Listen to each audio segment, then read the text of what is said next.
right, it's 7:01. I guess I'm going to kick off this joint meeting of the three boards of the town of Norton. I'm going to call to order the FinCom meeting for this evening, and then I'll turn it over to Jack and then Dinesh to call to order their meetings as well. I'm going to run a quick roll call for the Finance Committee. Bonnie. Here. Paula. Here. Kevin Snyder. Here. Joe Parker. Here. Steve Evans. Let's see, Yelena. I'm here. Zach. Present. Bill Rotundi. Here. Kevin Bouguet. Here. Do we have Jeffrey Moynihan with us?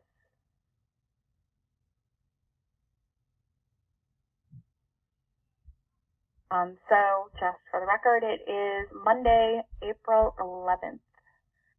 Mr. Conway, it's all yours.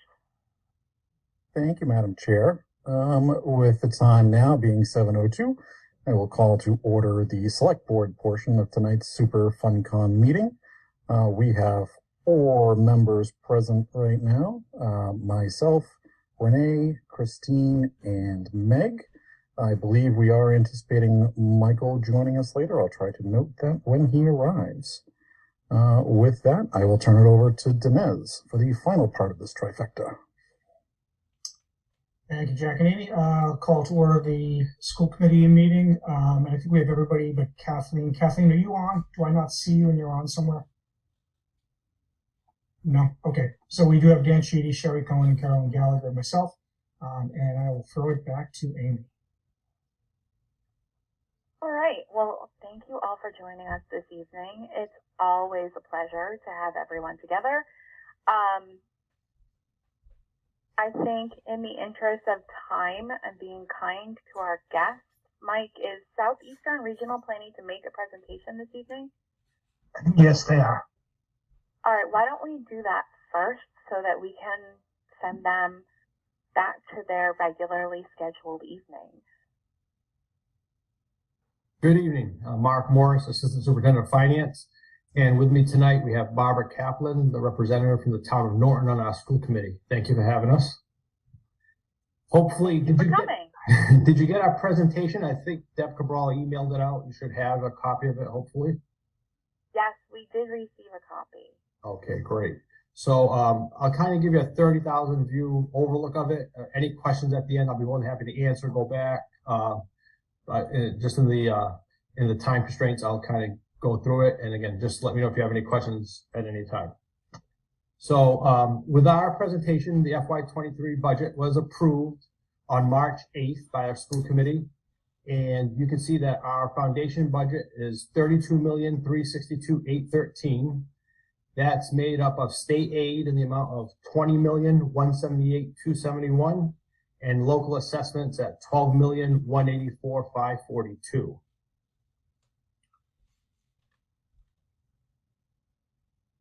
Well, I see Mike's putting up the presentation. So, Mike, it's the second PowerPoint that was sent, not this one. Okay. Right. Oh, you just passed the back one. Back one. Yeah. Right there.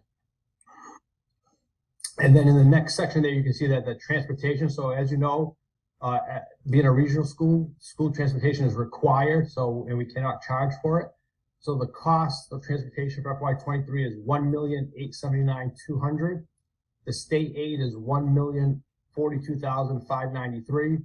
And as I tell you every year, it should be funded at 100% by the state, but unfortunately, due to constraints of the state and the availability of funds, it has never been funded at 100%. So if you do see a legislature, senators, congressmen, let them know that, if that was funded at 100%, there'd be zero local assessment to the communities. But based on this, what we have right now, the state aid being $1,042,593. We have some receipts from our graduate, the STI school, our Southeastern Technical Institute, of $284,000, and then local assessments of 552,607, making up the 1,879,200. And then every year, as long as I've been here as the business manager, assistant superintendent of finance, we had the local assessment of 192,000 for capital improvements, and that total with our local receipts of 112,625 is 304,625 for FY23. So that gives us a total FY23 budget of $34,546,638.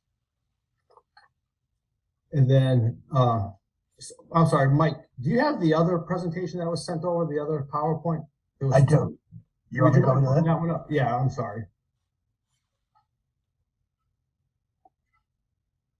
I just had one question on the transportation. Yes. Is that number divided by all the member communities, or is it based off of ridership within those communities? It's based on enroll. So basically, the total amount is our amount, and then the state or the assessment portion is based on the actual participation of the town or the city at Southeastern based on their student enrollment. And in the other presentation, we'll see that. Okay, thank you. Madam Chair, Go ahead. just a quick question on that. The local assessment, is the foundational budget set and then the state portion subtracted to come up with the local assessment, or is it sort of the other way around in terms of, we know how much we need from the towns, and that's what our budget gets set at? Does that make sense? So basically, what happens is the state and the governor will come out with the state aid and the local assessment. That's all in a formula, the Chapter 70 formula. Okay, thank you. So again, I'm sorry, Mike, did you have the other presentation or? Yep. You tell me when you want me to. There's another PowerPoint presentation. There should have been two sent to you. I think it's the next tab over there on your screen, Mike. It says Southeastern in the next tab.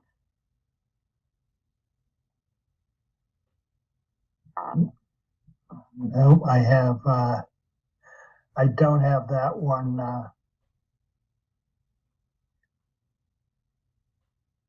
I'll see if I can find it.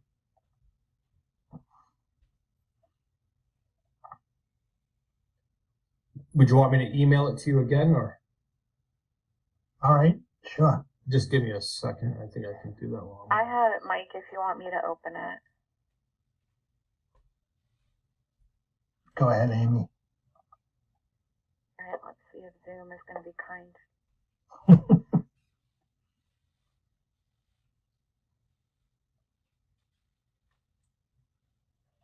Perfect. This it? Yeah, that's the one. So if you want to just go to the next slide. Perfect. So you can see here, this is the enrollment for FY23, I'm sorry. So we're up 7 students overall to 1,631 students.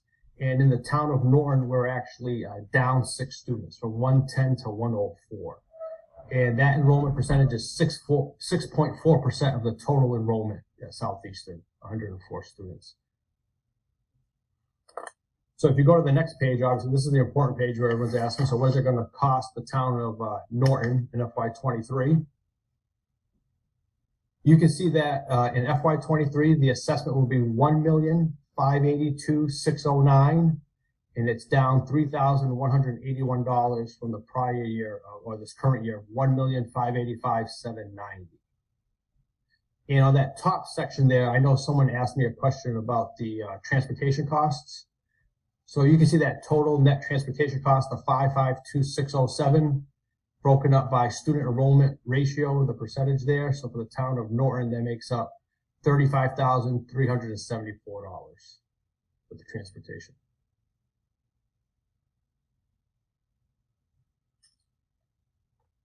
Then on the next page, you can see broken down the cost per student. So I know this question comes up every year, what does it cost to educate a student? So it's $20,496 in the state formula. And it costs the same no matter if the student comes from Brockton, East Bridgewater, Easton, Stoughton, Norton. The only difference is how much state aid we get and then how much is in local assessment. So you can see that thin blue line at the top of the bar graph. That's the only portion that we really have control over, that thin portion there. The remainder is made up by state aid and local contributions and assessments. Madam Chair, Go ahead, Kevin. going back to the prior slide, what drives the minimum contribution by town? If you break it down per capita, it's not even by town. What drives that? Again, so enrollment, and then in the Chapter 70 formula is going to be based on the wealth of the community, property values, and student enrollment in the Chapter 70 formula. And as we go along, there's another slide that'll show some of the property values and things of that nature in the town.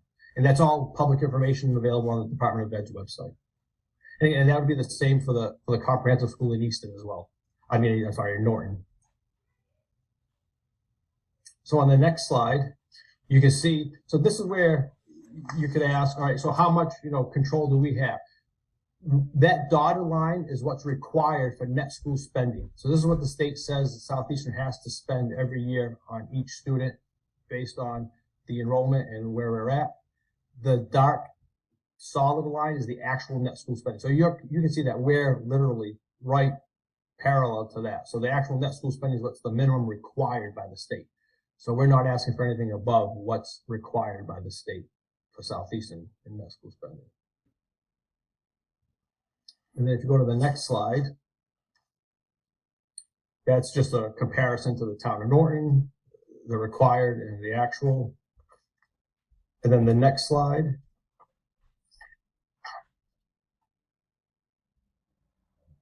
So this is where the Chapter 70 formula comes into play. So it's based on 2020, the valuation, equalized valuations of the town. So they're saying that was 2,900,634,100. And then that percentage, and then income on line 4. And again, so I won't go through this mathematical equation, but you can see here it's based on the equalized valuation, the income for the town, and then they set where the town should be and what they should be spending on education, whether it be for the comprehensive school, the vocational school, and I think you also have the Aggie school as well. And I think that's on the next slide if you want to go to that slide.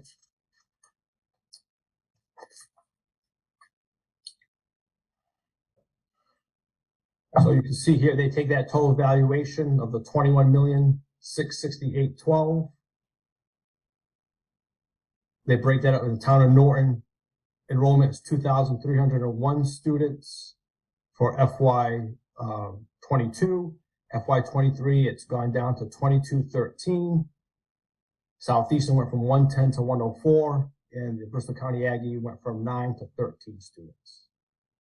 And then it shows you the local assessment of the assessments down at the bottom that are required by the town for each school. The remainder of the pages are really just informational pages and just some comparisons to the town of Norton. And I'd be more than happy to answer any questions if there are any.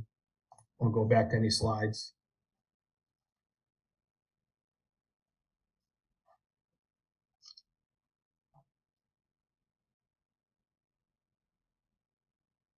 So I have a question about this slide. Is Sure. this foundation budget, is that actually like Norton Public Schools? That's Numbers Norton's, here? that's correct. Okay. Again, that's just there for comparison. So if somebody wants to compare Southeastern to Norton.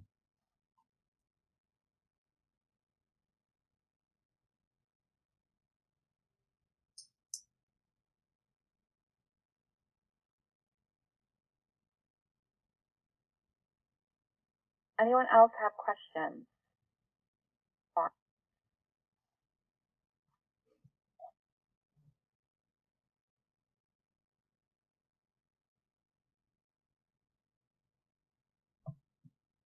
Madam Chair, Go ahead. this is Jack. I'd just like to, if you're comfortable, open this up for questions from the select board side as well. It's the first time that Absolutely. So it always takes a little bit of time to get these joint meetings working and who jumps in when. So anyone on the select board, please feel free to pipe up with any questions.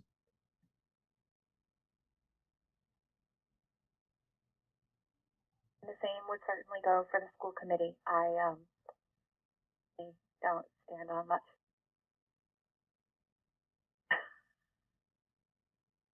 Jack, it's Renee. My only question is this slide that's up on the screen right now for Norton.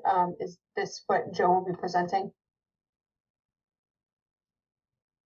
No, I'm sure that Joe has his own presentation. No, I mean, but the data will be based on this. Oh, well, this is the most recent is fiscal year 21, and we're going to be looking at fiscal year 23 tonight. Okay. So there's definitely a bit of a gap. But I mean, this chart shows a widening disparity, which is certainly of interest and concern.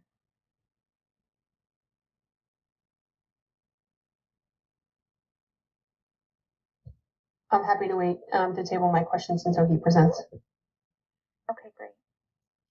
Does anyone have anything else they'd like to ask Mr. Morris and the team from Southeastern on this presentation in particular?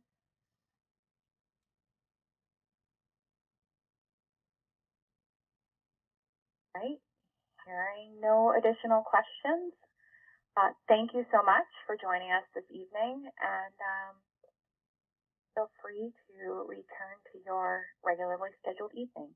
Oh, great. No, thank you. And I'd love to invite anyone who had a chance or hasn't had a chance to see the Performing Arts Center that we've just wrapped up construction on. There's actually a play coming up soon, Gypsy. So if anyone's interested, or feel free to reach out. I'd be more than happy to give you a tour or even get you in to see the play. Thank you so much. Thank you. Have a good night. You too.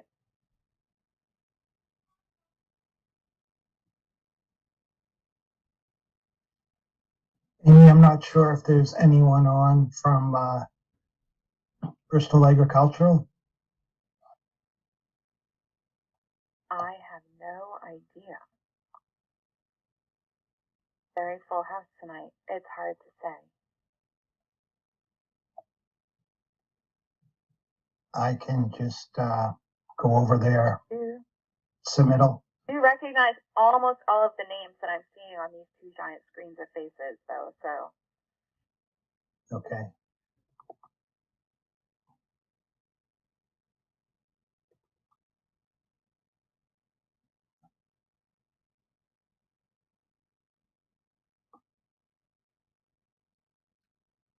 Okay, so what Bristol Agricultural has sent to us, their budget has two portions.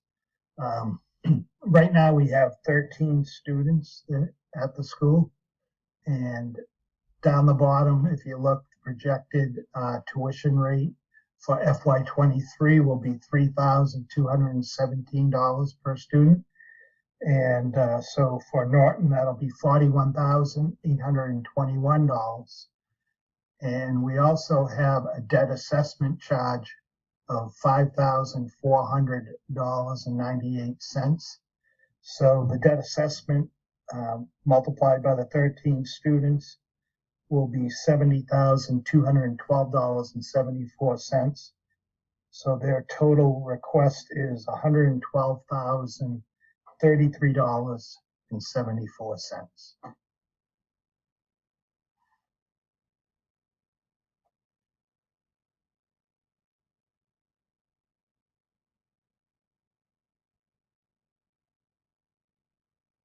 Anyone have questions on the Bristol Aggie budget request? Mike, is there a summary of those numbers that you can pull up on the screen? There is not. Just this. What do you mean? What do you mean? Just the something that shows the totals when seeing. Okay. In the budget recommendation, do you have that in your packet, Amy? I was just thinking that it could be shared for everybody to look at the same time. Mm-hmm.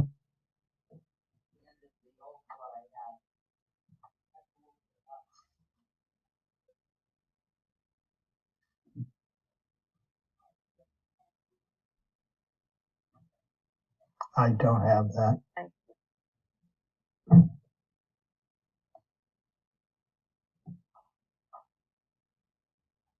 I haven't anything.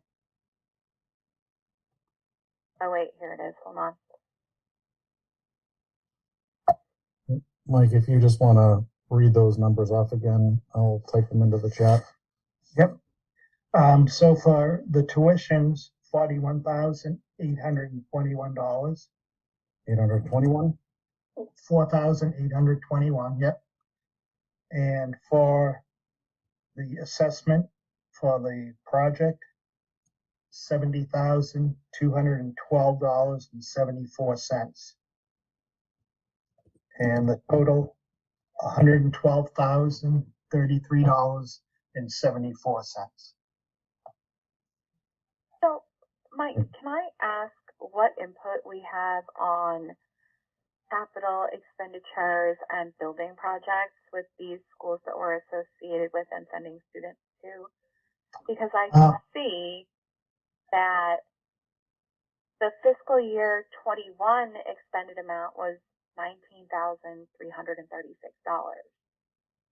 And the year before that, it was about $21,000. So clearly this jump to $112,000 is a massive increase. I'm just trying to understand. Yeah, it's all done by the Bristol County Commissioners. So any recommendations are would have to go to the commissioners and the advisory board. But they get to decide, and do we have people on the advisory board? Do we send people to the advisory board, or we're just along for the ride? No, there is a selectman representative to the advisory board. Can you remind us who that Mr. is? Chairman. Mr. Chairman. Yes, Michael. So when we did the budget on this, we did not go into detail on the Norfolk Aggie on the Bristol side. So, I mean, I'll be honest, this is the first time I've been sending these numbers, and I've attended the Commissioner Advisory Councils. We've had 2 in the last year, so 2 meetings. The last one was regarding, the last meeting was really only focus was on ARPA fund, county ARPA funds, and nothing about the school budget. But I'll be glad to bring back, Madam Chair of the FinCom, if there are, I'll be glad to, if we want to list, through you, Mr. Chair, if you want to list real questions or specific questions, I'll be glad to go to the advisory on behalf of the select board, or you obviously you have the right to do that as well. Sure. I think that it's just kind of a question about the decision-making process for major improvement and investment projects. So if we decided to build a new elementary school, for example, the town would have to vote on it. There would be a whole process that was followed. It would go out to bid, et cetera, et cetera. I'm sure they also have to go out to bid, but I'm wondering what the approval process is, and the towns that are being assessed to pay for the debt for the building project. Like, I've been on this board for 6 years, and nobody came to us and said, hey, we're thinking of building something and it's going to cost you guys this much over the next 20 years. So how do you feel about that? You know, it's a great question, and I'll find out the approval process. I do have a question for the town manager through you, Mr. Chair.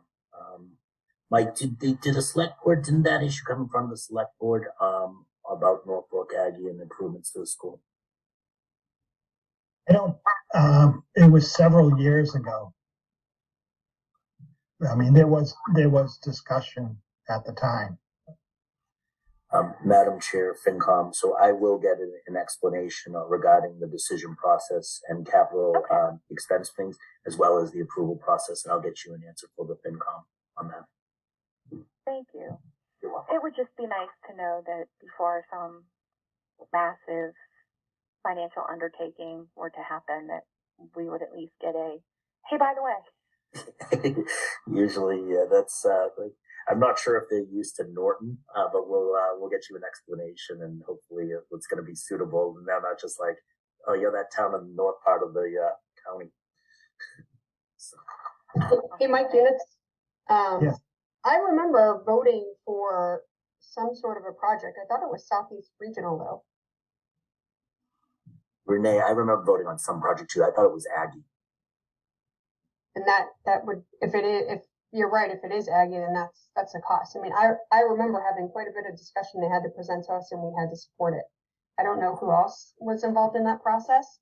But I do remember some significant discussion to understand the cost and how that would play out over years. I just thought it was the Southeast Regional. It could have been though, Renee. It could have been because I know they had that expansion of the art center as well. So I'm a little foggy on that as well. There's one of the two. And Mike, did they provide to you a change in the rate from last year, as well as a change in the specific number of pupils from Norton? Yeah, I don't remember what we had last year for students.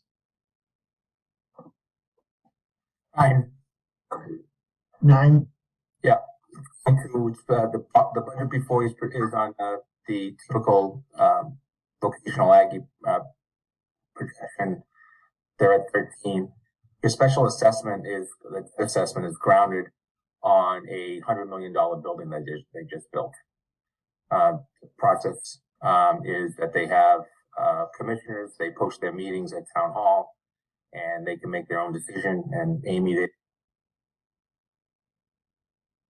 Oh, you just went on mute, Joe. Can you hear me now? Yes. So they don't have any requirement the commissioners don't have any requirement to go in front of FinCom.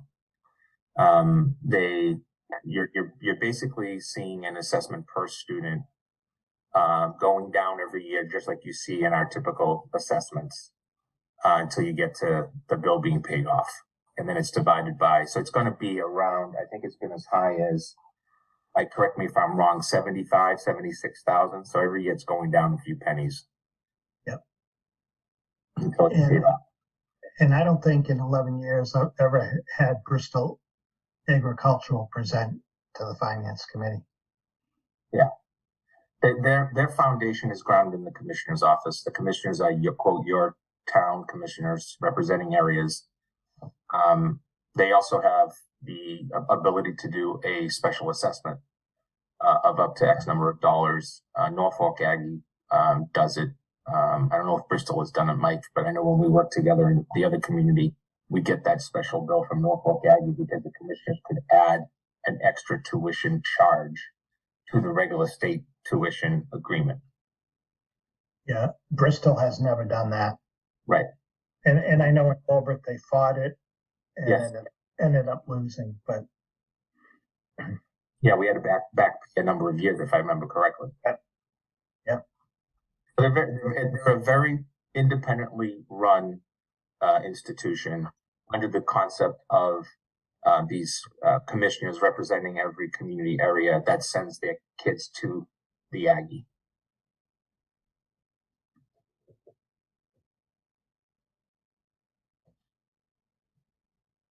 And for the record, as your superintendent, I will tell you that Bristol Aggie does a fantastic job. So does Southeastern. So I think it's just more of a question of the openness of you as elected officials getting the information. When I asked about the project, because I had no idea there was a project going on, but I knew that there would be something charged back to the town. I was just directly told that it's posted at town hall. The meetings are posted at town hall.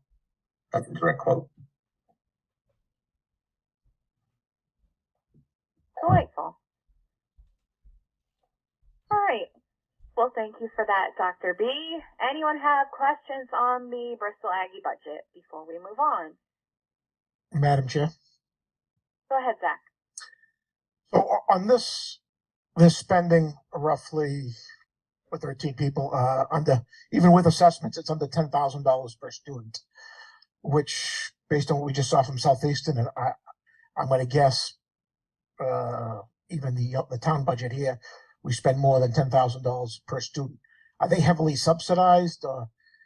Is that, am I incorrect in that? You're correct. They're subsidized.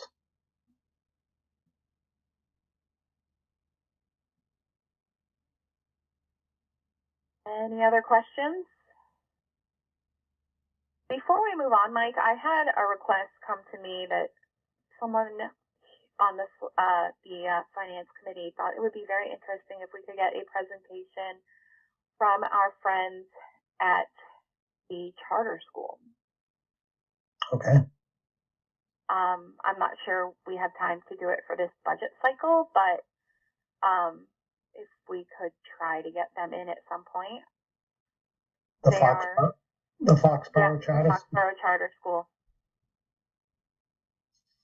Because we send them our money every year and we never hear from them either. And we send them much more money than we send Bristol Aggie. Okay. Thank you. Madam Finance Chair, I will follow up and see if I can get that information they asked for. But if Dr. Bayetta is told, yeah, it's posted on town hall, I'm assuming the response to me is going to be very, very similar. So I'll do my best to see what I can come up with. Thank you, Michael. You're welcome. All right, what do we have next? Norton Public Schools budget. Fabulous.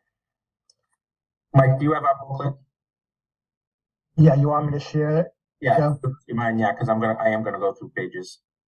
Just make it easier for the public that doesn't have it to see it as well. Yeah. So as Mike's doing that, tonight's budget presentation that you'll see started in late November into December of 21 and was moved forward to the school committee starting in late January and February, and was voted in March and presented to the municipal side and FinCom last week, if I remember correctly, or the week before. It was done electronically. We saved on the binders. It seemed Mike always gives me the binders back. So I kind of figured with everything going electronic, that'd be the way to go. It has the same general sense and makeup of the budget process or the budget items. So on the first page, the one that you see in front of you, you'll see the breakdown of the mandated budget, general education and transportation. Again, trying to align, giving you more information than you've seen in the general in the past. You'll see that there's a cost center cost, which is the fourth line in, and then the actual increase on the budget. The mandated education is at 2.33%. That is the lowest recommendation to the overall budget in my years in Norton, and the general education at 2.32. That is also the lowest recommendation, and a slightly 0.19% increase in transportation, for a total of 4.84, 1,560,926. We have 2,462 students, 2230 our district, 193 school choice students, and 39 Reed students, for a total of 2,462. Of that number, looking at only district enrollment, out of district enrollment and school choice, we have 566 students who are receiving special education services as of the month of March. That's my latest data, and I'm happy to send that to you, Amy, if you'd like to distribute it to everybody afterwards. Of that breakdown, we have 25 in-district programs that are servicing 179 students. Actually, let me rephrase that. 24 district programs, not counting our preschool programs, servicing 179 students. The number actually goes up to 25 and 225 special education students within that. If you were to take that 179 students and have those students go out of district, that cost the town at a collaborative approximately $9 million without transportation. When we started in 2013 with you, we had 11 programs. So we've more than doubled the number of programs that we have in district, thereby creating a cost savings for us. Mike, if you could just go back one screen, sorry. Sure. When we look at our budget breakdown of, actually, you can leave it on there. That's fine. You'll see that our budget breakdown moves from revolving accounts, school choice accounts, and grants. Grants in particular, as you all know, have been an up and down because of the federal government's support during the height of COVID and also providing school systems some flexibility together. So, Mike, on the next slide, sorry, you'll see that we're using $2.1 million in school choice. That basically zeroes out our account. We brought in another 1.175 million this year. You'll see that that is actually higher than the $5,000 that we typically would get from the state, and that's a good thing. But as Mike and I talked the other day, this school choice number's been frozen while everything else has gone up. So there's hopefully going to be some change in the future. The revolving accounts you see before you are bringing in 1.5 million. Again, those are direct back to the areas. They're very much like an enterprise account, if you will. And then the grant accounts, the nurse grant continues to be there. We have the 262 early education, the 240, which is the special education. Those are all projecting to be flat. Title 1 and Title 2A and Title 4, rather relatively smaller grants.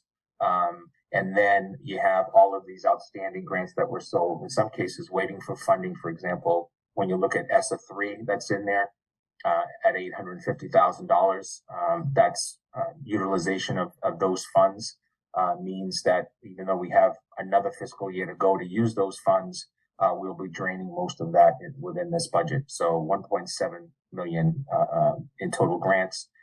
Circuit breaker is at 1,476,000. That's 75% of receipts. This legislature is pretty confident that that's where it's going to be. We've had some discussions about this transportation circuit breaker. That would be a deal breaker for Norton. I think you've heard me talk about that now for 2 years. If the legislature does that, you're bringing in roughly $350,000 to $500,000 a year in special education reimbursement for transportation. That would really be a significant piece of our operating budget in terms of that account, if we were able to see that, because that would be when a student goes out, X number of dollars would be coming back, just like we do with the regular circuit breaker for the student's tuition. So 20% of the entire budget request before you are $6.8 million is coming from these major accounts, not directly related to taxpayers, except in the issues of the things like the parking fees and stuff like that, that kids pay for at sports and activities and all of that stuff, which is an extra. The next slide. These are the positions that are in. You'll see that the first two positions, a special education inclusion mandated position, full-time position, special education inclusion at the high school. This is to service students within the general education classroom. The school adjustment counselor is for the best and great program for K to 5. This position will be shared amongst the schools, which will alleviate the other adjustment counselor to work with all students, not just students in these specialized programs. The music teacher is a scheduling issue. I want to be very careful about this because I've already gotten some calls. This is moving the current teacher at the Yale school to full-time status at the middle school, so that they can run their schedule and have more flexibility within the middle school schedule. So then I am backfilling a person at halftime for the Yale school. So music is not being eliminated at the Yale school in terms of the band. It's just being done by moving potentially another person having it. That is the only general education position in the budget. And then the transitional specialist position at the high school currently at halftime. This is a area where we've taken some hits in the past. This is a full-time, or in this case, a part-time employee that's working with students transitioning from high school out into the workplace who are careers, who need supports in terms of their IEP, in terms of making sure that all of the transitional programming is available to them. And then also starting things like work studies and all of that that can be meaningful to students. We do a hodgepodge of that now, and we need the person to be able to work with the kids in the workplace. Everything else there is been deferred. So these are positions that we definitely want to be looking at. Library media specialist split between the middle school and the high school, that's deferred. Another school adjustment counselor for the 6 to 12, that's deferred for another year. The science teacher at the high school is my biggest headache because of the schedule. We're going to have some issues there, so I got to get creative. And then we were looking at other areas that are priorities that you've seen before. And this budget does not currently have any extra positions. As you know, in the past, I've held to 1 or 2 kindergarten positions, depending on enrollment. I'm going to have to figure it out with the approval of the budget. I did not put those positions into the budget this year. The next one. The next page begins the mandated sections. There are 13 key phrases throughout the entire budget on the far right side that you can see, and I want to explain some of them to you. The first one is you'll see the split retroactive paid 1221. This is a factual piece of information being provided that when our FY22 budget was approved, these numbers were not in there. So we are going backwards to show you what the actual split is. It's not extra money for somebody. It's literally saying that somebody didn't get paid until later on after the July year. That was almost all of the administrators that did not get a raise until, in my case, it was actually, I think it was all were in December of 21. That's the finding there. You'll see increased responsibilities. You'll see ESSA3 grant. That's a big one throughout. So that's moving ESSA3 grants monies back into the operating budget. You'll see comments such as contracts. That means we currently do not have a contract agreement with the teachers and the paraprofessionals or the custodians. At this time, we do have a 3-year agreement with the administrative assistants.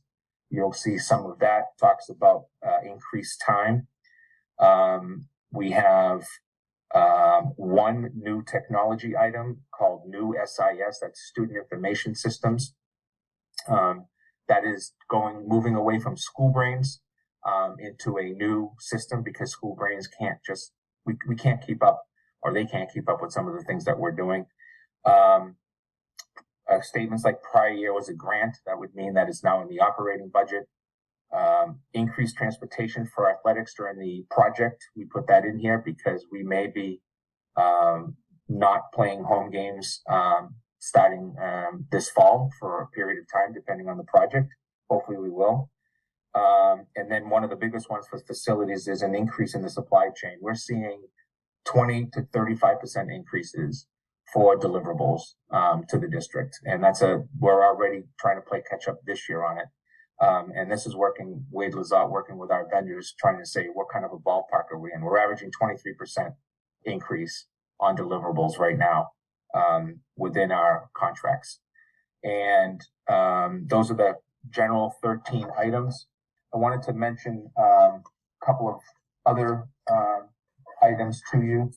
You'll be getting what, for the first time, Zach, you might be, Zach or Steve, I think one of the two of you is always looking for this type of information. We are going to project out our FY23 through 27 out of district tuition costs. Now, when we put this together, we based it on generally a 5% increase. One of the collaboratives right now is looking at 15 to 20% just for next year. So you could see that my projections are going to be out of whack if that were to go through. I just want to go on the record that these are projections based upon the best information that we have and when we did them. But if, for example, BICO takes a vote next week to the week after, it's I think the first week of May, to increase tuitions. Right now they're looking at 12, 15, and 20% increases 1 year.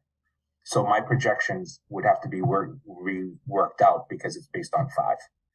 But they ran into a situation of students not coming back, and the collaboratives run fully out of tuitions. The enrollment numbers for us for next year are grounded in pretty stable numbers. We have seen some slight increases at the elementary, so our bubble is of negative numbers is happening at the secondary grades, and our numbers at the elementary are starting to come up. They're not huge improvements. School choice is probably the area where we see the most improvements. We're currently for those of you that were new to the choice program, we started the school program in the 2014-15 school year, and we had 11 students that year, and we're currently at 195. We will break 200 this coming year.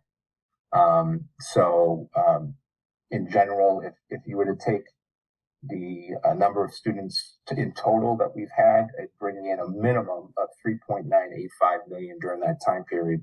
And actually, it's probably a little over 5 million when you do the actual calculation. So that's $5 million worth of revenue since 2015 that we've brought into the school choice program. As you know, our budget is presented to you as a line item.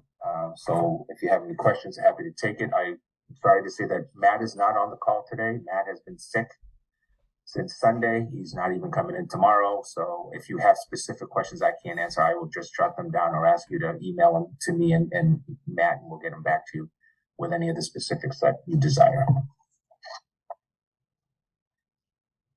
Dr. Baeta, Renee has been waiting very patiently with her hand up. Renee, fire away. Thank you. Just a quick question. You were talking about the positions earlier, and there were some on the list that you had deferred, and 2 of them were mandated.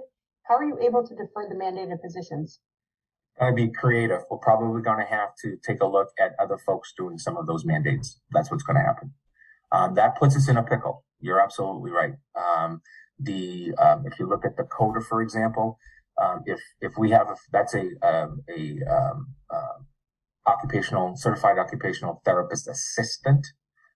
So they don't do the typical testing and all of that, but they do all of the service delivery, and they have to be supervised. We're taking definitely a gamble on that one.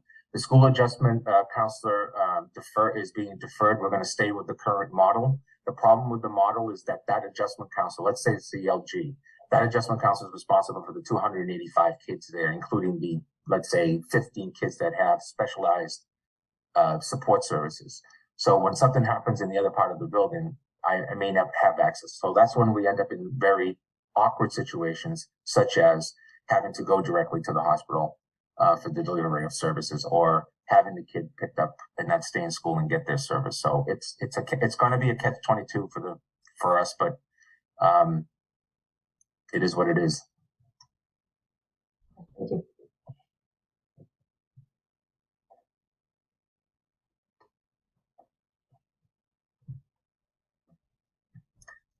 Renee, tapped a little bit to your question too, and I think the members of the committee have heard this from me. What we will do is, if we have, we project that there'll be the biggest movement of educators in the Commonwealth of Massachusetts this summer, because people are going to move for the money. And there is not a pipeline of educators coming in, especially in the area of special education. So we anticipate, and by we, I mean superintendents throughout the Commonwealth, we anticipate a lot of stealing this year. And by that, I mean, I have a position open, and let's say that special education inclusion position at the high school, I'm going after finding a candidate that can take over that position and walk into our school system, because the new kids coming out of college aren't there. You're not going to find a math teacher, a sped teacher, a specific secondary science teacher, an inclusion teacher, a specialized sped teacher, a world language teacher. They're just not coming out of undergraduate like they were many years ago. So do you anticipate there's going to be a further impact to the budget because you're going to have to pay more to get those positions filled? Yeah, so we budget on the M5 $65,000, and then, as you know, I take the pool of money, I take any savings that we have after July 1st or August 1st when people are in and out, and then I say, what's the priority if we have one? A, do we go after that part-time quota, or B, do we go after the counselor, or C, do we go after the science teacher at the high school? Those would be probably the top 3. And we do that by staying within the bottom number that's voted by the school committee. And then the school committee gives me the authority to make those changes, and I report it back to them that, in fact, we were able to resolve a deferred area or another need that came up. This budget is out of whack right now. I'm telling you that today after publishing it, by $283,000. We had a student move in at a cost of $283,000 on July 1st. So when we were doing this entire budget projection, and putting it all together for you folks and everybody else. All of a sudden, we got $250,000 that comes out of nowhere. Rightfully so, have to do it, don't have a choice. That's the way the system works. But if we have a lot of these, if you remember, a few years ago, I believe, Renee, you were already on the board along with other members. We had 8 students move in, and we had to come back to town meeting for over $350,000. And that's only because we got lucky that we lost some students that transferred out from us to make up the difference, or else it would have been closer to $750,000. And I wrote a letter to FinCom and the board and Mike suggesting that we could be $750,000 in the whack on July 1st. And Joe, is there any way for us to plan for that? Like, is there a trend that you see, or is there, are people specifically identifying Norton as a place to go? Yeah. So listen, we as a school community and as a community in general, I say to people all the time, it's a great little community to live in. It's safe. Its school systems do well. Our schools do well. The system itself does well. You can see from, the 195 families that are choosing to send their kids here, including myself, that there's something about Norton that's a good place. I mean, you don't get kids into Harvard and Yale because you're not doing your job, and we do. So the other part of it is mental health. So, Renee, and I think all of you on the call know that there is significant concerns around student mental health. We are seeing it at levels that we have not seen it before. We're very careful about what we say publicly, because any one incident, you could pinpoint who it was, because we are such a small school community. But we have children younger than 9th grade cutting themselves and having to deal with that. And we're not talking one case in Norton. We're talking cases. We have students where we, just a few weeks ago, we had students in I'll just say X school. I don't want to, again, pinpoint, where we had to send 2 students by ambulance right away because of hurting themselves. And then added to that, you have what I would call adolescent psychology,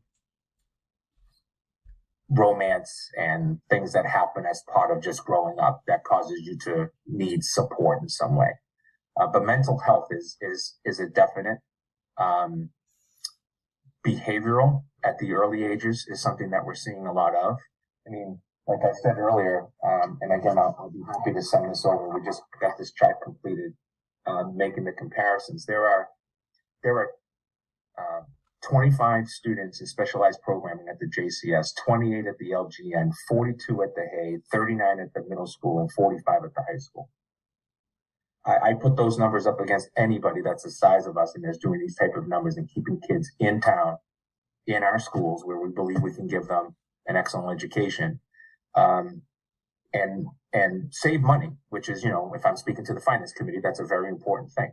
But more so, having all of these programs has allowed for us to have, for example, in one of our schools, in one of our programs, we have 3 teachers with 8 students, 3 educators, take that back. 1 educator, 3 paras with 8 students. So if your cost per para is 25 times 3, that's 75. A teacher for 75, that's 150 for 8 students. 8 students going out of district is a minimum of 400,000, and probably in the areas of, because remember, it's in a contractual agreement. An IEP is a contractual agreement between the district and the family, or in this case, the parents. So we have had parents that are like, no, I want to go to X private school. And what we do is we present the best schools for the issue that the child has. Yes, there's money issues that come into play, but we can't walk in and say, well, this is the cheapest one, this is what you're going to get. That's not the way it works. It's all about an application process, the parents visiting the site, and then saying, this would be a good place for my child to go to. We've also done a tremendous job. We're at 33 students out of district. We were double that 9 years ago. So you're seeing less kids go out, more kids come back. The negative of that is you don't see the circuit breaker money at the level that you would if students are out of district.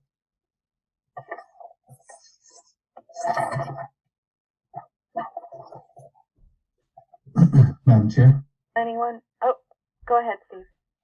So Dr. Bayan, you're not identifying Norton as a place where people are finding to send their kids for these expenses, right? It's just happening. I mean, the one student you're talking about, 283,000. Are they a Norton resident or are they? So all school choice students that become an out of district, the cost goes back to the sending district fully. We don't take any responsibility for that. These are students that are residents of the town of Norton. All residents. All residents. Okay. And then so if the student, so Steve, if the student comes from Attleboro and all of a sudden they need an out of district placement, it goes under two scenarios. The first scenario is we can say to them, we'll help you in supporting getting that student there. They cut the check, or in most cases, like 99.9% of cases, they take over the case completely. We currently have one we're doing that with. I did see, it looks like principals throughout the budget. There's a footnote in here about they have a longer work year. What are we increasing it, and what's the FTE equivalent for those increases? I can't tell how many admins there are, but I see at least 5 or 6. So those would be admin assistants. So those are in the old days called secretaries. Those are not principals. So we have 2 at the JCS, only 1 gets the extra time. 3 at the middle school, 2 get the extra time. 1 at the LGN does not. 3 at the high school, 2 do, and the Yale has 1. They do. So it's the head secretary, which there are 5, and 2 guidance secretaries that may have those extra days. So with that said, how much are we increasing the work year? Because I see a new contract, which is the work year for them is an increase of 10 days from their prior contract. And what's the FTE equivalent to those? So that would get them to about 215 days out of 261 quote working days. So I'd have to figure that out for you, but I'll have Matt do that and send it to you, Steve. Okay. The other thing I did see was a new position, and maybe it's just it says new hire, but a business analyst or a financial. Yeah. We moved that position 2 fiscal years ago to financial analyst / transportation coordinator. Okay, so it's not technically a new hire. So it's not a new hire; it's a new person. All right, perfect. That explains the other part of that. All right. And can you just tell me? I know we have mandates on the first page. Yes. Are they new mandates, or is it something in our student body that's driving these mandated positions to get to increase, if you will, to positions? It's the needs of the students that impacts the mandate. Okay. So an example would be, I'm Johnny and I've been in school and all of a sudden I'm, have an IEP, I'm in inclusion, and now I need to move into a specialized classroom. And then the choice is made, what's the best classroom? What should be happening? Are there bodies there? In many cases, it starts with adding a paraprofessional, depending on the number of students and the issues. In terms of special education inclusion, that's about having students in the general classroom and being supported as part of the general classroom through a highly qualified special ed teacher. And I know we talked about this last year. I thought we had finalized it, but the detail for the individual salaries, you're the only department that doesn't provide a breakdown of the salaries by individual. And I thought we passed that last year, and I thought it was going to be a schedule that moved forward. Yeah, we've never, I don't know if we've ever presented it to you as part of our FinCom budget. We do our individual, but that's an easy cut and paste to get you. Do you want everything and for every employee? I think just similar to all the other departments, there's schedules for every other department that basically lays out their base salary, stipends, steps, any of that. Okay. That won't take too long to get you. Okay, thank you.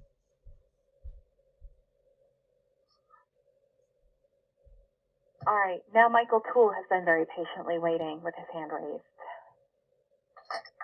Thank you, Madam Chair, and through you, Mr. Chairman.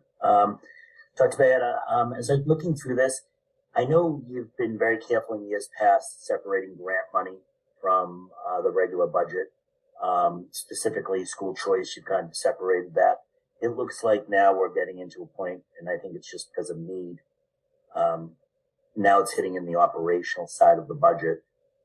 Is this, I mean, I just obviously putting grant money specifically, I just think is a dangerous proposition. Can you maybe just give us some insight on this? Am I understanding this wrong? It's probably my first question. No, the fact is that when you look at, let's just look at Title I, for example, right, where you're giving students literacy, extra literacy. It has to be above and but you can't supplant. You have to supplement. So you can't have the money being replaceable. It has to be extra money that you're utilizing. So that's a very fixed grant, right? And so for certain populations of students getting a certain. Probably the biggest curveball in here is going to be anything to do with SO1, 2, and 3, right? You'll see that SO1 and 2 is utilized a ton within our FY22 budget, and that's why you're seeing some of the change in the request. But it was also money that was directly related to direct services to students. One of the things about these grants is that they've been about getting direct services to students. So if a student is all of a sudden not, as an example, at their reading level because during COVID they had some type of not doing as well. My brain is forgetting the word. Then that's what we had to use it for. So the cliff, as we keep saying, myself, Mike, James, and Matt use the word cliff pretty regularly. The cliff is on its way, right? Because there aren't going to be any, if any, communities that are going to be able to absorb $1.5 million worth of grants over 3 years and all of a sudden find $1.5 million. So we have, although we have attempted in many areas to not use the grant for recurring line items. So that's always going to be a key area for us. School choice has moved more into the operating budget, as you can see, than ever before. I mean, we started with it being very much about the one-to-one initiative, and you're going to see more and more funds being used for everything from staffing to leasing to supplies and materials. The 20% of this budget, Mike, 20% of this budget is funded from grants, school choice, revolving accounts. I can't think of any district next to us that has that kind of percentage. So that's a concern. And Madam Chair, may I do another? Hey, Mike, before we move on, can I kind of add to what Joe said there? Please, Dennis. Thank you. I've been here since the birth of school choice for Norton. So to give you some history on it, and Joe can tell you this is how it went down. Years ago, when we first approved the school choice for Norton, because you do have to approve it. Back then, there was another gentleman on the school committee with me, Phil Lynch, and he and I were very explicit and said, "Hey, listen, this is a great program. It potentially can bring us in some good revenue. The only thing is, it really shouldn't be used for operational expenses, right? Because you never know what's going to happen. You don't know if, this is not something I think, I'm not saying this is in the works, but God forbid the state one day said, hey, you know what? School choice is no longer allowed. Or they said, hey, we're going to cut the funding instead of raising it. Or they said something, or let's say Mansfield all of a sudden, which I think they just started doing school choice recently. Mansfield makes a real big push and starts stealing students from us, right? So it really shouldn't be. And you bring up a really good point. The problem is, and historically, I'd always voted against moving it into these operational expenses. The problem is as the years go on and the funding just isn't there to adequately budget the school, you have to make a decision. Am I going to draw that line in the sand, and am I going to lay off a teacher, or am I going to fund something operational with this? And to Joe's point about the cliff, we've now gotten to the point where the entirety of it is going into the operational budget. So you're absolutely right. This is not a fiscally prudent move. I don't think that we should be doing this, quite frankly, but I don't see that we have another choice. To Joe's point, whatever the percentages were, $1.175 million of school choice money here. That's a big amount of money that we're taking and putting into the operational budget. But at the same time, what's our alternative right now? No, agreed. And I recognize, the computer expansion of students having computers. I know school choice paid for the launch of that program, and that was a great one-time expense. That was a great, that's what it should be for, and I voted for that. And I always somewhat jokingly say, like, we're not buying golden chalkboards with this money, it's, and I'm probably dating myself saying chalkboards. 20% of people out there never heard of it, but this is where we're at. This is where we're at as a town, quite frankly. And we look to ways to say, hey, what? How do we get out of this hole? And you guys deal with free cash and things like that as well, right? So, and there were some efforts made to kind of increase the revenue, and it didn't pan out. And I think probably we're just not there anymore with that. But this is where these budgets are now. These budgets are at the point where we're rolling the dice. It is what it is. Madam Chair, if I may, actually, I'm going to, my question is actually for Dinesh and maybe the school committee. And this is really, because it's obviously a difficult question, right? Because this leads right into that balancing game. And when we look at schools, right, and I will surrender, this has been brought up before, and I know this is like the third rail in this town. How do you balance, Dinesh, how do you balance the balanced school, right? We got three schools that are about 60% occupancy. We got two that are great, about 80%. How do you guys balance we're deferring $782,000 worth of positions. How do you balance maybe kind of optimizing schools and the budgets, right? These are tough choices, and I will surrender. Let me just say, I am not an enrollment specialist, so I'm not at the gate with a pitchfork saying close schools. I'm not that. But there is a point where we've got declining students, right? Our higher at the time was like 3,200. We're around 2,300, give or take. How do we balance all that? Yeah, so I don't think you want to necessarily look at our highest enrollment ever and then say, hey, we're not there anymore. I think Dr. Bayan had said earlier that we have a slight increase, and hopefully the goal is to continue to get an increase in school choice students. I can tell you right now, so the occupancy rates, I think you said they were 60% at two of the schools or three of the schools. Yeah, and by the way, this is not exact science. I did not go in there. Yeah, it's not. Mike, it's not even close to exactly. Here's why. Yeah. So I'll surrender. So what numbers you're looking at? You're looking at what is the occupancy rate of a building, and you're absolutely right. I think you preface this all by saying this has been talked about a million times. I know it comes up constantly. It comes up every budget season. People like to point to it and say, hey, declining enrollment, et cetera, et cetera. So there's a couple of different things you want to think about here. So first of all, occupancy rates in any given school. We all went to schools, et cetera. And, you look at a school and you think about the school when you walk in the morning and you go to homeroom, right? We're all sitting in our homeroom. There are typically at least 2, maybe 4 large areas, gym, cafeteria, a library, maybe an auditorium, unoccupied at that moment. They count an occupancy rate. So 60% occupancy rate does not mean that it's at 60% of what the number of students should be. It's 60% of that building's legal capacity is this. So those numbers are bad numbers. And let me just tell you how I did it. And like I said, there's no science. I looked at the highest enrollment at one point. This is obviously through the Department of Education, the report that they give out on annual enrollments goes back to 2003. And so it basically said what the high enrollment was. So you're absolutely, I did not go through each building's occupancy rate. I looked at what the highest enrollment was in the last 20 years and where it is now. And it's important to remember that there are very, very few, if any, unused rooms right now. The model, and I'll let Joe talk to this a little bit, but the model of education is changing over the years, right? Some of these sped type situations require rooms, and the occupancy rate in those rooms is not going to be 25 or 30 kids.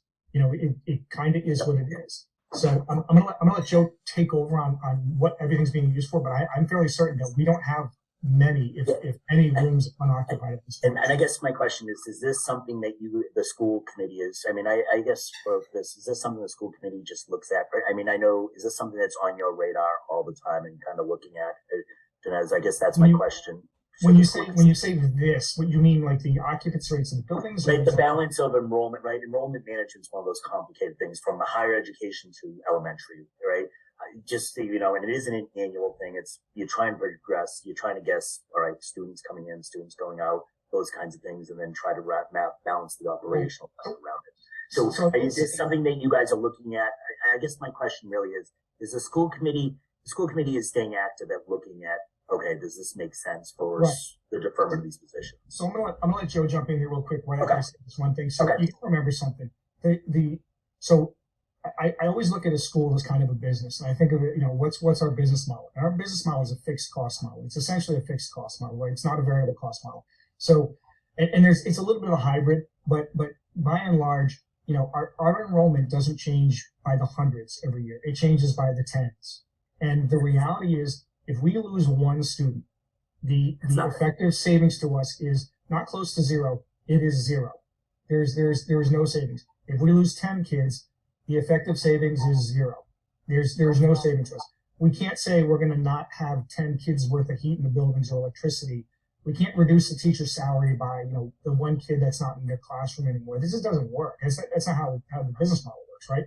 So would we look at the longer term trends? Yeah, but the reality is, listen, I can tell you right now, next year, the year after that, we're going to have the same fixed cost needs for these schools. It is going to be there. It's not going to change. I mean, I'm sure there are some variable costs I'm not thinking of, but we're not talking about, we're talking about dollars, not tens of thousands of dollars. These are very small numbers. The fixed costs, you have to have a teacher in the room. You have to have the lights on. You have to have the heat on. You have to clean the schools. You have to have running water, et cetera, et cetera. I mean, these are fixed costs, and it doesn't matter. Transportation, got to run that bus. If Johnny says, I'm not going on the bus anymore, it doesn't matter because there are 25 other kids that are still on that bus. We still got to run that bus. We still got to pay for it.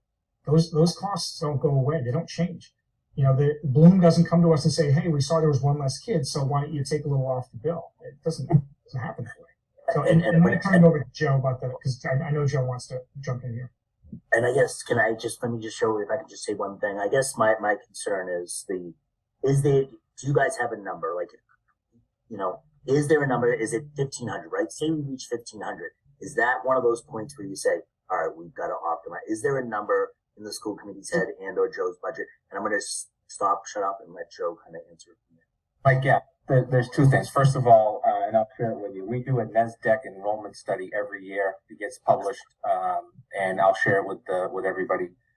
And I think I've already sent it up, but I'll reshare it if I haven't. I just want us to think about this in a couple of different ways.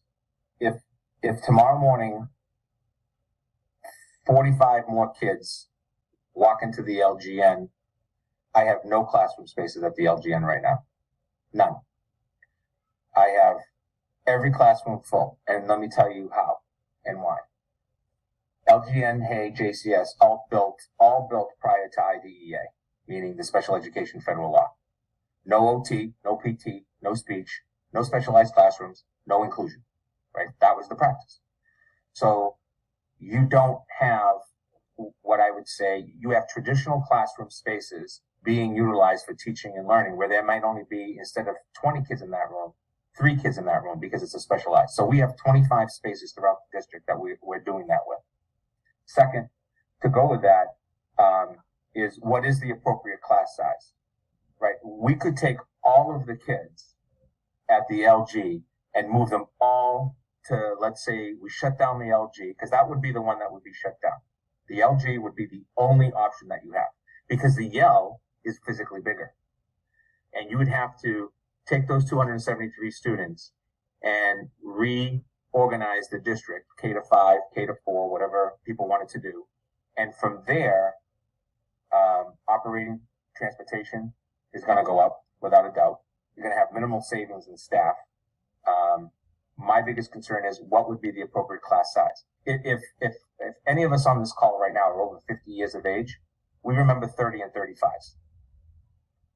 Anybody who thinks that in today's age, 30 to 35 kids in the classroom is a good idea is not thinking about what's happening in schools today, what the requirements are and expectations.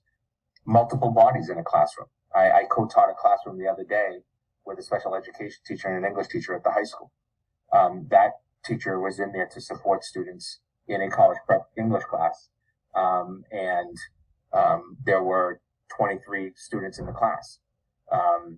Doing that at the elementary school is very, very difficult. Then you have all of the folks that we provide services to in terms of our interventionists and our Title I. Where do they go?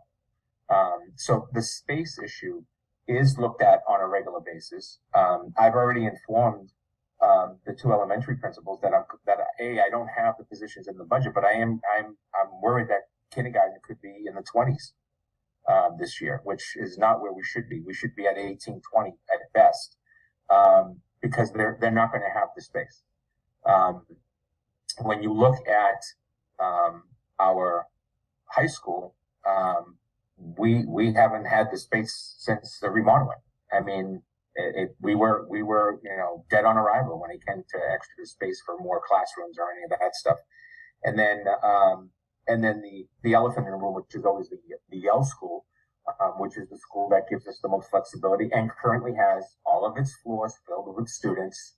All of its spaces being appropriately utilized in terms of spaces and classroom sizes at 24, 25, which I wouldn't want to increase those at that level either.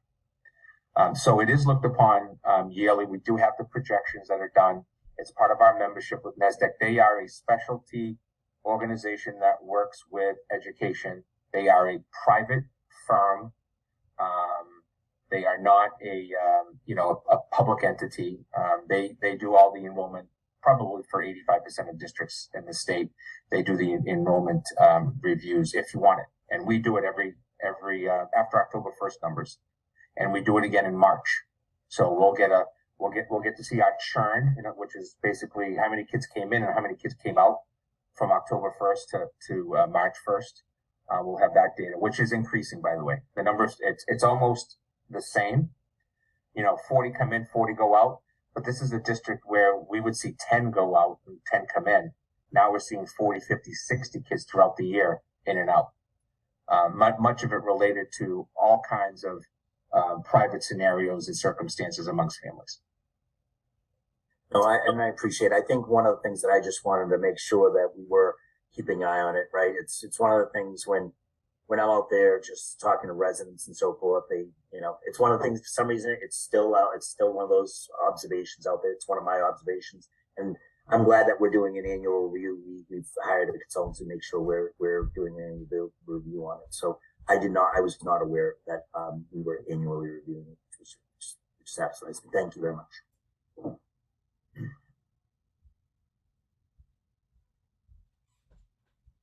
Madam Chair. Go ahead, Zach.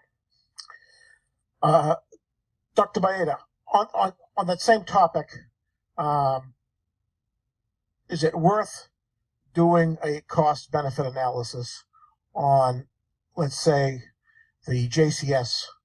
What if we, and spend some capital and double the size of it, and close the LG North? I think you said you had about 300 kids over there. I don't know if that's accurate or not. Would there be any savings? I mean, assuming we could get 75% reimbursement from the state and the town foot the rest, and we do a renovation and/or expansion, I should say, of the JCS and put everybody under one roof. Would there be any savings? Because, you put the numbers in front of us, and obviously it's going to get worse next year, the year after that, and I'm not sure where we go from here and getting the funding to keep everybody happy. And I don't want to see this community torn apart, fighting for, we're going to take it from here, putting it there because we got all these mandates, and everybody knows the story. So is that something that's worth looking at? Zach, it's a really interesting question, because you're not just saying, let's make classrooms 35. You're saying, let's look at the facility, look at what we would really want and renovate, gut a building, right? Which is what we did at our high school. The two biggest issues you're going to have is the actual physical space out there to just do add-ons. You got to remember the back of that building is all sewer, is the sewer stuff, not the sewer board, leaching field. Thank you. So we'd have to have plans for all of that and shifting it, hopefully for sewerage. The other issue that we would have is you're not going to see 75% reimbursement from the state. The state's going to start going the other way. I think we were at 62% last time for the high school, or 64%. Don't quote me on that. You're going to see less of that because there's more projects that are needed. And the foundation budget for MSBA has been, it's not growing at the same rate, if you will. It's a penny off of the sales tax. So the question would be, how soon could we get into that type of a situation? It's not going to cost you $10,000 to do a cost analysis of a facility like that and taking into account another school. It's going to cost you pretty significant. It's 6 figures worth of cost. So, I haven't thought of it that way, but again, your suggestion is also one that I don't think many of us have thought of. So I'll defer to the school committee as well on that. I think that the biggest issue would be if you're doing an analysis of, for example, transportation. One of the reasons why our transportation is pretty significant is because we don't really have a traditional K-5 neighborhood school system. 4 and 5 is not a neighborhood school. It's a townwide school. So you have more transportation costs because you're basically having to transport students. And then you have a traditional 6-8. So the question would be, do you end up taking your cost benefit analysis and saying, we're going to make some changes to the district by an add-on renovation at this school, but we're going to have to keep the Yale school as well and make that a K-5. And so you'd have a K-5 and a K-5, or a K-4 and a K-4, and then a middle school at 5 to 8 or 6 to 8. Those would really be the only options that you would have if you were closing a building.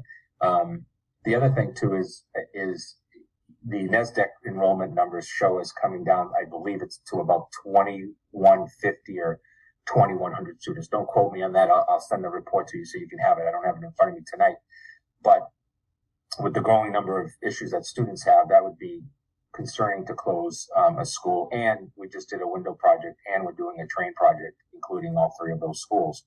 So we are spending money to keep the facilities. I mean, right now, except for the LGN roof in the future, and the hay roof in the future, and the middle school roof in the future, you don't have any significant major expenditures that can't probably be done by simple borrowing, not have to even think about a debt exclusion. So those would be just my thoughts, thinking out loud, Zach. But I'd be willing to sit down with folks and look at that if my 5 bosses are interested in that. So can I just really quickly also, Zach, I appreciate you thinking out of the box on this. The problem is it's gonna be, we're gonna circle back to that fixed cost model, right? So I get what you're saying. If I understand, I think you're saying build onto the JCS. All we're gonna do is transfer fixed costs from the LGN over to the JCS, teachers, the electricity, et cetera, et cetera. I'm not sure the savings really exist there. And that was kind of, Joe, you were here when we did that original assessment, right? That was basically what it came down to, was the actual cost to run the LG versus to close it down and move people somewhere else. It wasn't that big. And in this case, if you're talking about adding on to the JCS, you're talking about something that's going to be, my mental back of the napkin is going to be millions of dollars. And I don't know that the math really works there. And if I'm being honest with you, quite frankly, I'm not sure about the political will to do something like that either. So I don't see it as a viable option. But again, I appreciate you thinking out of the box. I'd love to do something like that, but I don't see how it happens. So I think, Dinesh, if I may, I think thinking outside the box, like Zach's doing, is beneficial. But I think logistically, if we were ever to embark on any type of project like that, I think the only, to me, logical option is build up on the Yale school in the back, that back wing of the 4th grade, which is only a single level. I don't know that you'd have, much space in the JCS or even maybe you could build up on the LG as well, but, you're talking all your staff moves over, all your kids move over. So, maybe you would have a couple of folks on salaries you would save right off the bat, but, it's not a great return on investment if we're talking about shutting down one school to move everything to another school. Right. I don't want to spend millions to save hundreds of thousands. Doesn't make sense. And as I Yeah. also just want to point out too, again, I think that, these are all things that we need to have these conversations about. And this is kind of what these joint meetings are for. And were started many years ago to help keep the open dialogue going. I think we have to remember too that we still have the high school renovation on the books. We just passed a debt exclusion last year for the new town hall, senior center, and the athletic complex. So to, kind of take this on again, that would be another debt exclusion for the town, I think is going to be really tough for another school project. I think that, again, I just don't know that the cost will be beneficial. And like, I forget who said it, but politically, I think that's a really tough move to ask the taxpayers to do that again, even with MSBA help. We know it would be helpful, but it would still fall on the backs of the townspeople. I thank you for all that. I appreciate that. But my concern is, I think we're going to have to, touch on what Sherry just said. Based on these numbers, and if we start losing this federal funding, and we're going to have to go back to the townspeople either way. I mean, what choice are we going to have a year from now, 2 years from now, 3 years? Where do we stand? We're either going to gut this town, the money's not there. So I think we all need to think out of the box. And, if anybody's having any good ideas, I'm willing to listen, but I just don't think we can continue on this path. We know it's coming. It's, how are we going to deal with it? And that's just the overall bigger picture. A year from now, 2 years from now, I don't want to see this town go back to being torn apart over money, taken from one to the other. I just don't know what the answer is, to be honest with you. Yeah, Zach, I agree with you're you. Right. You're 100% right. I agree with you 100% on that statement. And I think that, we have to look at the town as a whole, which is kind of what we've done for years now. We have town departments that aren't even fully functioning. Departments, Park and Rec still is a part-time person. The senior center doesn't have near enough staff over there. So I think that as a town, instead of just looking at a building, we have to look at the town collectively and figure this out. And you're right. I mean, it is going to have to fall on the townspeople. At some point, we're going to have to step up. We've been saying that for many, many years. But we just keep making it work by using, school choice and things like that, or free cash. And so we make it work. But I agree 100%. We're going to have to think about this. I just think we're going to run out of Band-Aids. So I'm willing to listen to anything. All right. Kevin Bouvier, you had a question. No, I'm all set. Zach addressed it. Okay. Renee, over to you. Thanks, Amy. I wanted to kind of piggyback on what, what Zach was saying and ask Joe a quick question. So, Joe, on the ClearGov site, I was looking on there the other day, and I see that by school it actually separates and isolates expenses per children by school. And I noticed LGN is one of the lowest ones for the rate per child. What are some of the, because I was thinking, Zach, to your point, right? You move them to a different school, but JCS, I think, was one of the higher ones. What are some of the factors that go into that, and why would the LGN per student be much lower than a similar student at JCS? Remember that everything that is calculated by a student when you look at something like ClearGov is going to include every single item of expenditure that the town of Norton operates, because remember, it's all audited numbers. So it's looking at every penny that, for example, a family plan versus an individual plan. That's part of the entire cost for a student. So if I have 10 teachers at the LGN who don't take a plan at all, but I have 10 that the JCS do, my cost is going in. So ClearGov is audited information. That's why it's usually about 18 months behind. I think you're probably still looking at FY21. And so what happens is they look at every piece of expenditure that goes into that school. So that's the reason why you see that number of this money spent on transportation, money spent on teachers, money spent on supplies.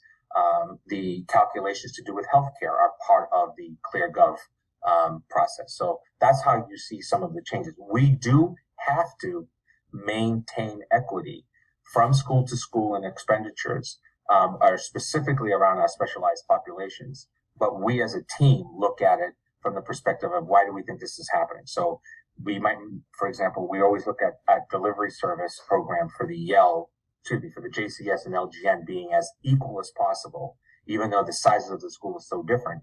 because they're both K-3 schools and they feed into a 4-5 school. So we have really attempted over the last few years, at least in my 9 years, to stop this kind of what I would say some inequities that were taking place. Not because of anybody's wrongdoing, just because of more maybe a group of parents were more active in one school than in the other and were able to get a Chromebook for a classroom before Chromebooks became the thing or anything like that. And even our NEED program, we had to sit with our NEED program, who are fantastic supporters of the district, and just say, listen, we can't have just this type of computer in this building in K-3 because then we're causing a lack of equity between two elementary schools. And then you see the differences when they go to 4th grade. There's no doubt, right? So it takes the reason why ClearGov shows a lot of disparities in most districts, by the way, is all of those individual line items. It's not just teacher for teacher type of thing.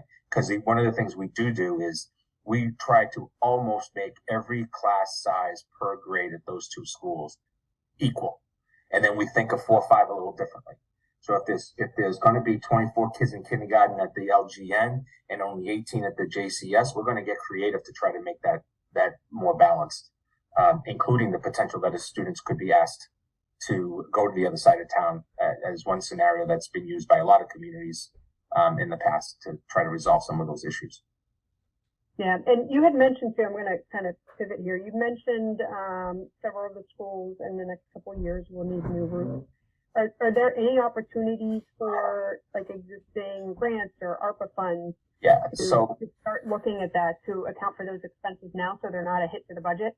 Yeah, so MSBA does do what they call accelerated programs, which is all roofs and boilers and all that stuff. So we would probably put ourselves into that situation. That's a real joint effort with the SelectBoard, because you really want to take a look at the timing of that. The last roof that we did, we asked for 1.2 million. It came in at, I believe, just under 900,000, which was actually very good. And that was the JCS roof, which is, except for the high schoolers, our newest two roofs.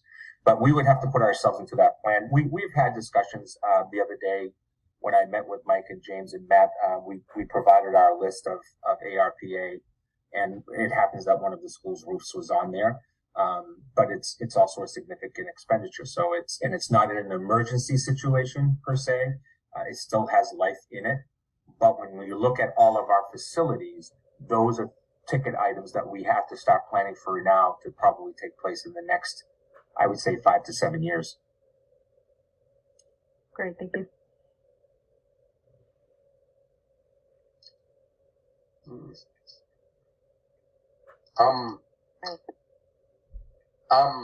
Yes, I agree with you, Sherry, that we need to work together as one town and not pit against each other, and we are one community, and I've lived in this town for almost 36 years, and it's time that we start working together as a town and find ways to use the budget. Thank you. Thank you, Peter. Anyone else have questions for Dr. Bayetta or the school committee? Madam Chair, if I may. Absolutely, yes. Thank you. Since somebody mentioned the ARPA funds, is there any opportunity within those grants that we have access to for the school budget this year?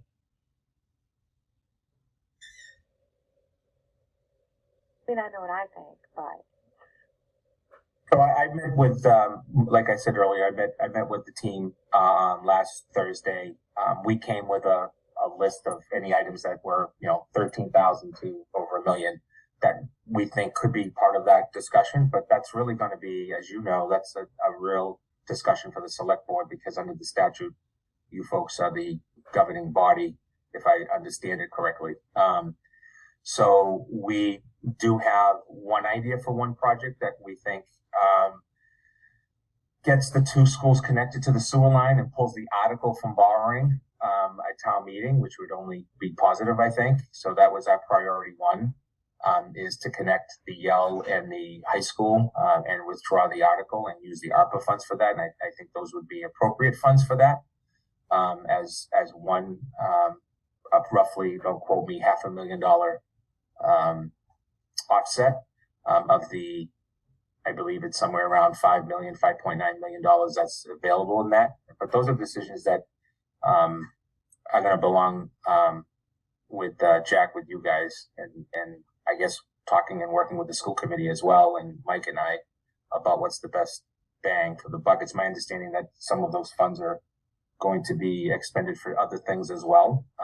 But I just thought that instead of going back with an article for town meeting, that utilizing that would make some sense. That's great. Mike, when is the last opportunity to pull articles off of the annual town meeting? You can pull them off right up until the time that we're going to post it. So until you make your final approval. Okay. But the posting is 2 weeks before the meeting? 14 days, yep. Okay. So I would strongly suggest that the school committee and select board continue to meet on that up until that point to see if that is a viable choice that wants to be made. I see, Michael, you have your hand up. Yes, Mr. Chair. Just for clarification purposes, so maybe I'm a little confused. So wasn't that 500,000 included in the funding for the track project already? And if it's not, that answers my question. Went in as the field project. Right. The project went in as the athletic complex. And our intent was, because the sewer line runs underneath it, was to have it as part of the entire project. But it just can't work that way. So we put in an article last year that we withdrew, still thinking that we might be able to put it within that budget. So the article withdrawal, if the article were to be withdrawn and we don't do it, then we come back to it at some other point. My suggestion would be, there's money available from the federal government, that sewer lines and connections are definitely very clearly outlined in that. Doesn't have to be done, but we're trying to get solids into that system, instead of continuing to have it utilized by a third party. And I would guess that in general, the connection to the middle school and then the JCS hopefully would be something that would happen down the line as well. Dr. Bayetta, just follow up. So when it originally passed town meeting, when all three projects were passed, was it the impression of the voters that was included, or did we withdraw that prior to that time? I have to look back to give you the factual information on that. Okay. I don't want to guess, but I'm happy to look back to see on what time and date we mentioned publicly a concern with the sewer line. Okay. Yeah, that's all. That would be great. Thank you. Hey, Joe, just for clarification, when you say it can't be done that way, it's because they're not allowing it within the scope of the athletic complex, right? Correct. Thank you. I'm so sorry, Janess. Could you just clarify that, Janess? So what I was just clarifying with him is that it's not allowed to be within the scope of the athletic complex. The sewer. Is it a borrowing issue? Like that type of a project couldn't be funded that way? No, the issue is that the sewer line, the intent of the complex is, we know what it is. The sewer line is underneath there. 1, 2, both schools cannot pump out solids onto onto the main 123. They have to. It's only liquids that go. And so the intent, when the high school project was done, there was no sewer line to connect, because there was a lot of discussion at that time. So the sewer line project, as it pertains to cost, is approximately, I believe the last quote is $512,000, which puts, again, the project, for those of you who don't know, is coming in at $6.1 million, only has about $300,000 and so in contingency right now. And we anticipate there's going to be some issues there. So a decision was made at that time with the athletic committee to, in fact, move forward with the entire athletic project. I need to get the date and time of when that happened, but there are notes and minutes that I'll look into. Thank you, Dr. Mayor.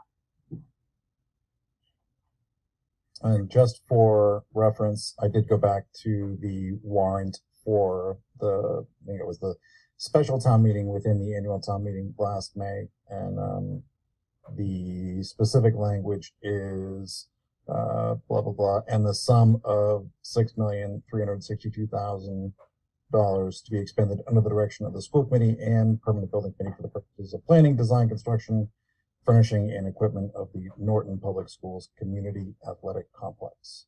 So there is not an explicit mention of any sewer connection. Yeah. But there is not, and I mean, it obviously has to be done, but the intent was that sewer connection was going to be funded with the money that was appropriated for the field project. That's why it was pulled off. That's correct.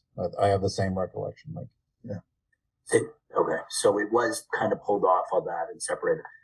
The only, I think we're all hypersensitive to what specifically that was a huge success, and we want to make sure we're doing that. And I know Jack, you basically apologized for a misstatement, and I just want to make sure what we're saying what was voted on is what was delivered, and then back if something else has to be brought up at town meeting, we do that. So.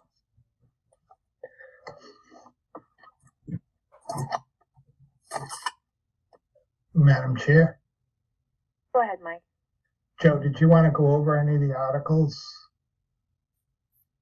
Yeah, so we I don't know if you have them in front of you, Mike, but we had one we just talked about, which we hopefully can withdraw. We kind of look at the one that you got, Mike. So we have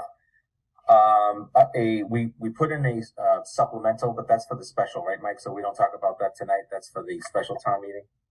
Correct. You can talk about it tonight, but yeah, our goal is not to have to pay late bills. So as you know, the last I think at least 5 years we've put in that article to meet the date, and if we have a need for an expenditure, we'll move it forward. But right now we're trying to be as tight as we can.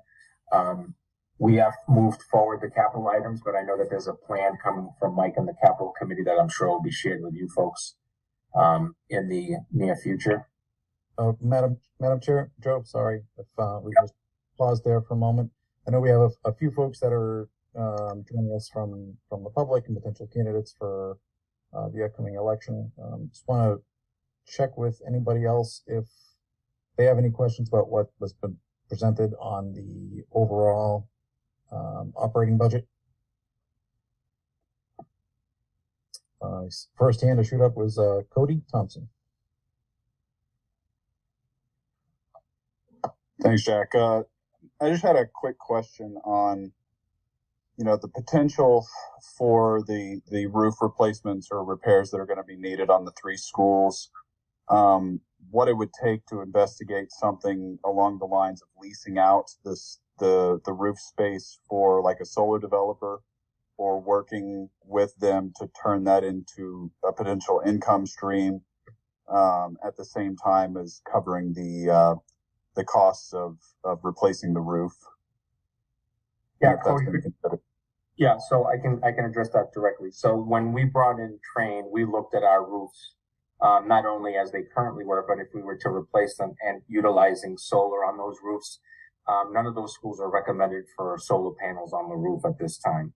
Part of that because the roofs would need to be replaced. The other part would be there's some other underlying issues with some of the schools and the amount of weight that would be going on the building. So the Train project ended up with us doing the solar ports at the school, which by the way are starting this week. But again, it's something that actually could be looked into as part of, looking down the road to fix them when the time comes. Biggest curveball there is MSBA is a big no-no on solar stuff and roofs. They're only going to want to be involved in the roof part. They're not going to want to do anything with solar. Okay, thank you. Yeah.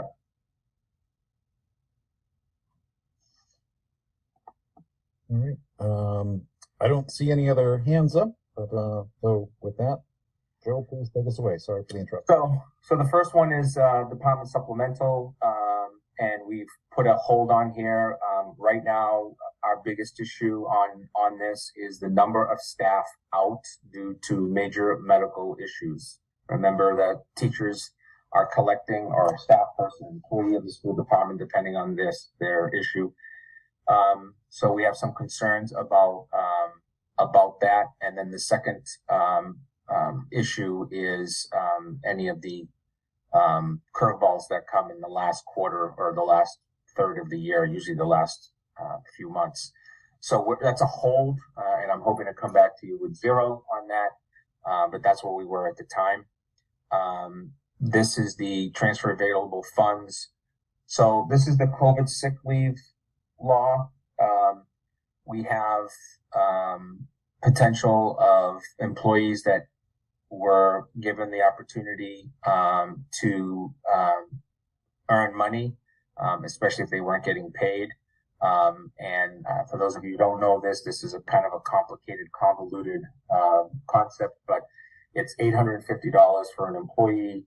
But that process utilizes a paper trail that we have to figure out the person's FTE, how many hours they work per week, how much they make. And then there's the difference of the money that can be paid if they haven't been paid, or there's the negative that we're running for some of this. Mike, don't quote me, but I think it's somewhere around $18,000 now.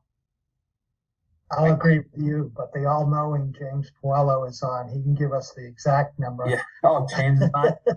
I'm sure he wants to get on, right, James? I will say the staff people that did this did a great job. It was a lot of work for them. It was kind of a pain in the neck, and they really did a good job. So all this does is backfill those line items.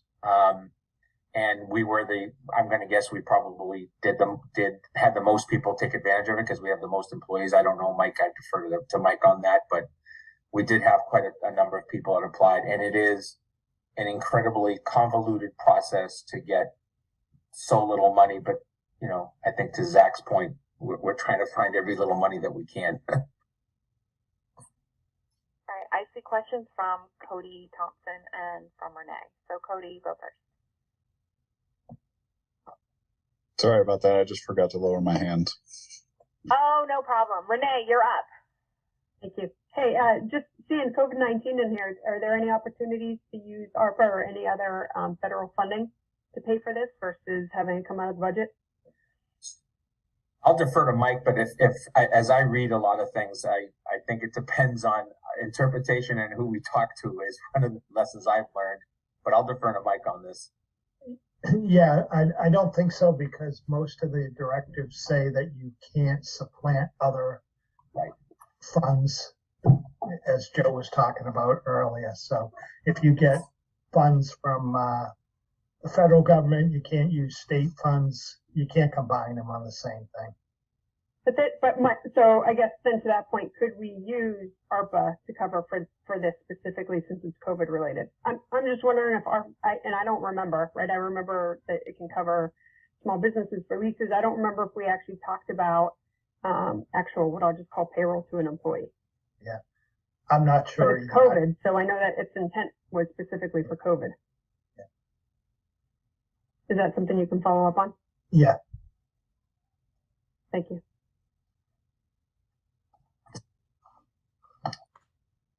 Was that it, Joe? Oh, wait a sec. This is the sewer line at the Yell that we just talked about earlier. Hopefully the one we can remove as well. If not, then it is what it is. All right.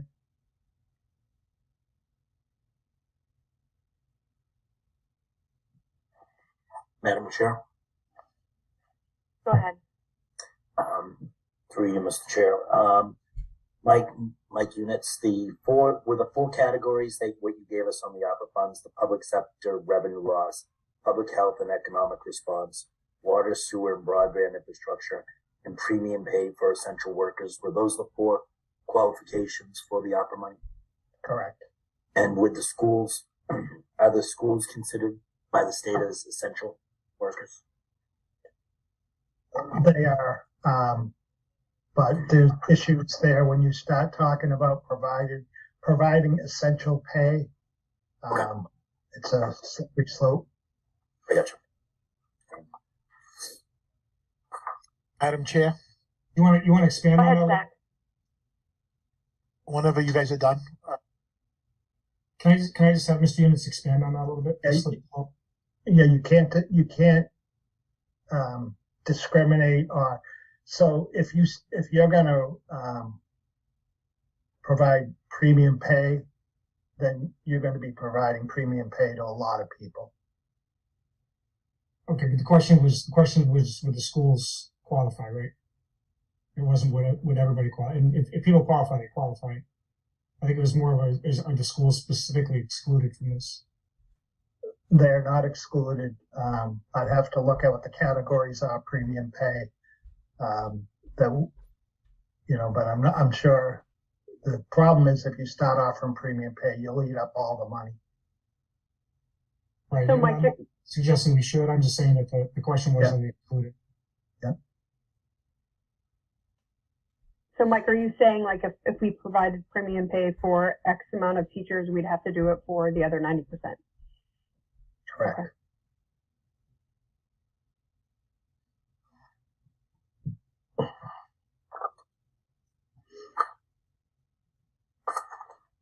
Are you guys done? Any other questions? Madam Chair. Yes, Zach. So I guess we get to the $1 million question. Well, it's more than $1 million, but the schools have requested 4.8% plus the money to cover back bills.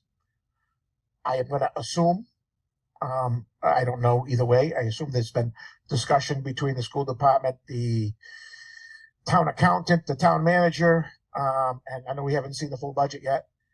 Does this money exist at the moment? So, yeah, we met, as Joe said, the school business manager, Joe, the town accountant, and myself met last week. And no, this money doesn't exist for town finances right now, for our town budget, our school budget. So, Joe and I talked about we're looking at areas where we can cut, and we're going to get back together again and review everything again. But right now, with the budget that was submitted by the schools and the town, both are one 4.8, one 4.607. We're about 1.8 million short. So we're working on it. The cherry sheets might, I'm sorry, Madam Chair. And the cherry sheets were about 3% to 2.5%. Is that? Yeah, well, when you take, are you talking about our 2.5% increment? Yeah. Is that, give or take, is that what was all the budget between the town stuff, between the town budget and the cherry sheets and all the funding was about a 2% increase as a general rule? So we've got some work to do, and Joe and I, Matt and James are all going to get together again and keep working on it. Mike, I'm not meeting with Matt or James unless they feel better, for the record. You're blaming him for that. Okay.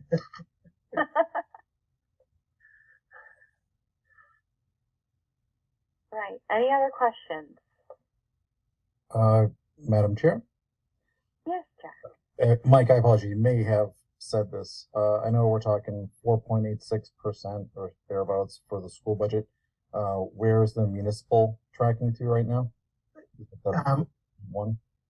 It's about 4.6, 4.7%. Yep. All right. You did say that again. I lost track of my. It's okay.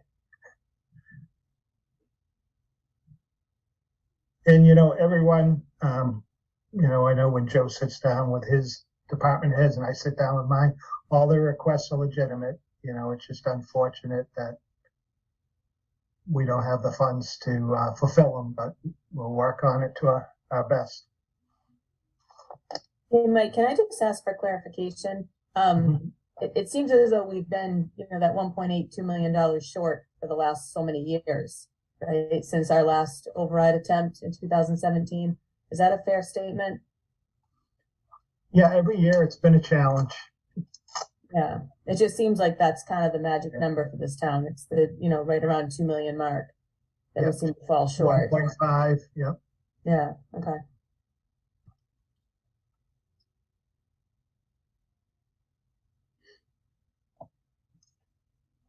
All right, do we have any other Madam- questions?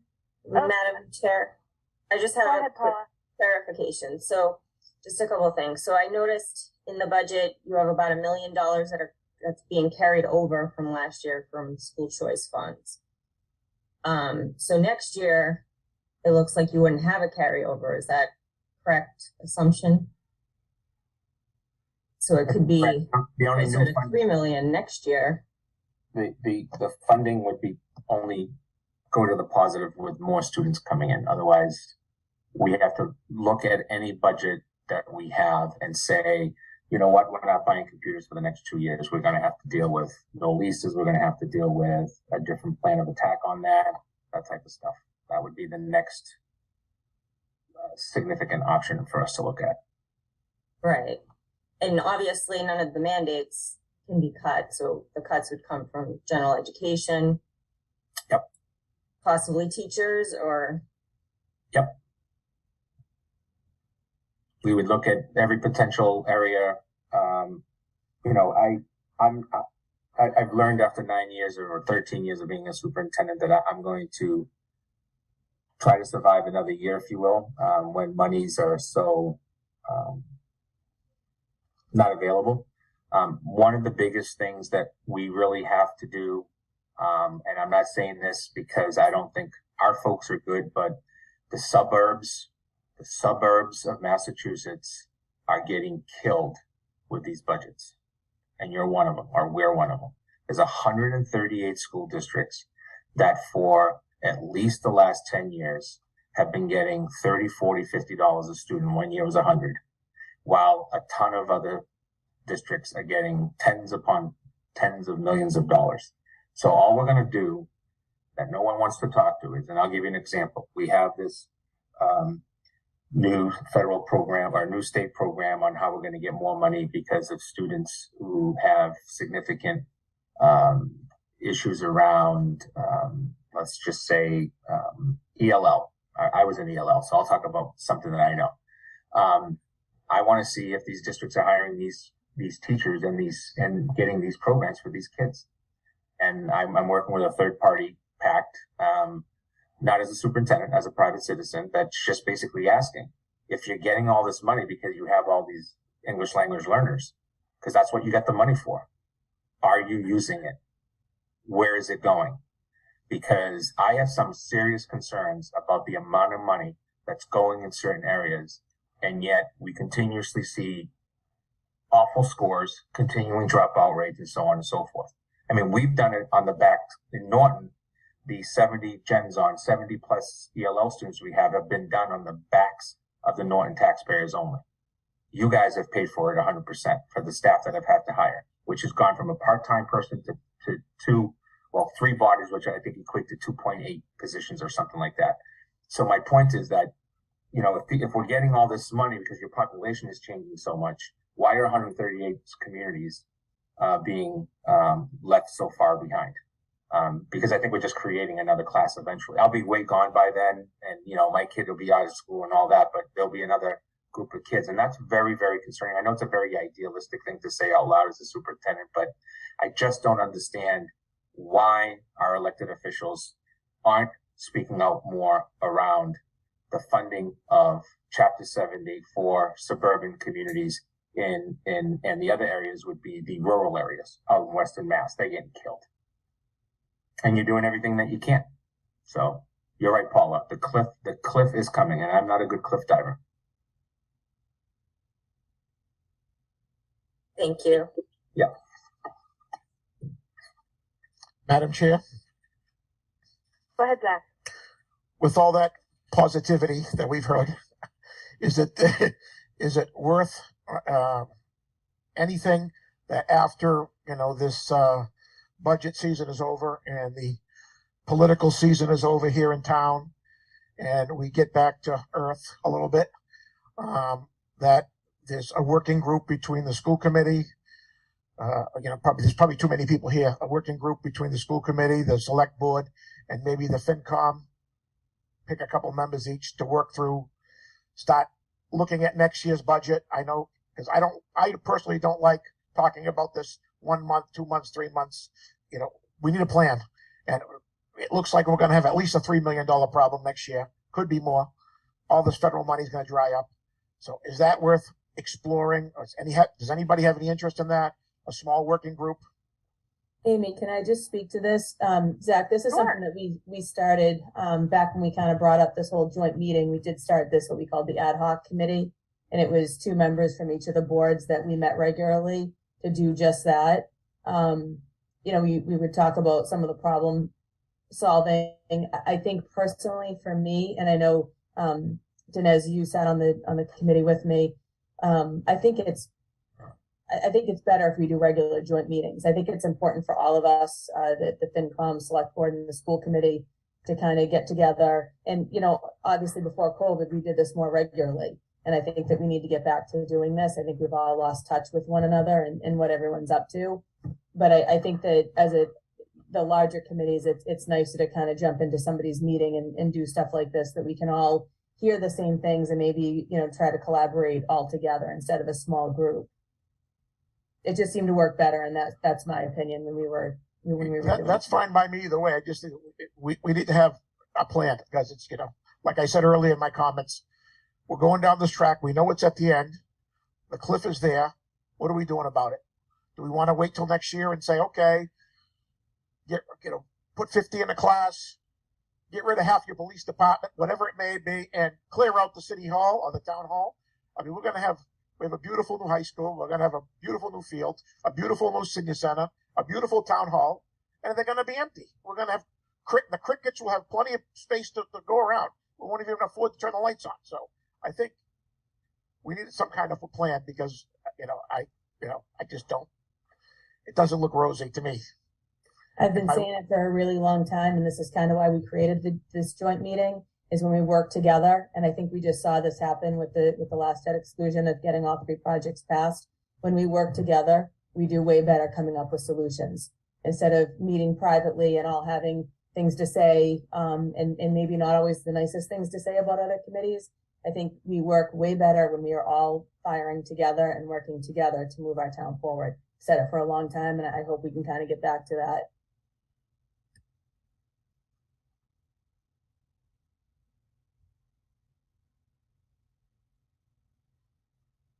Right. Amy, do you mind if I jump in real quick?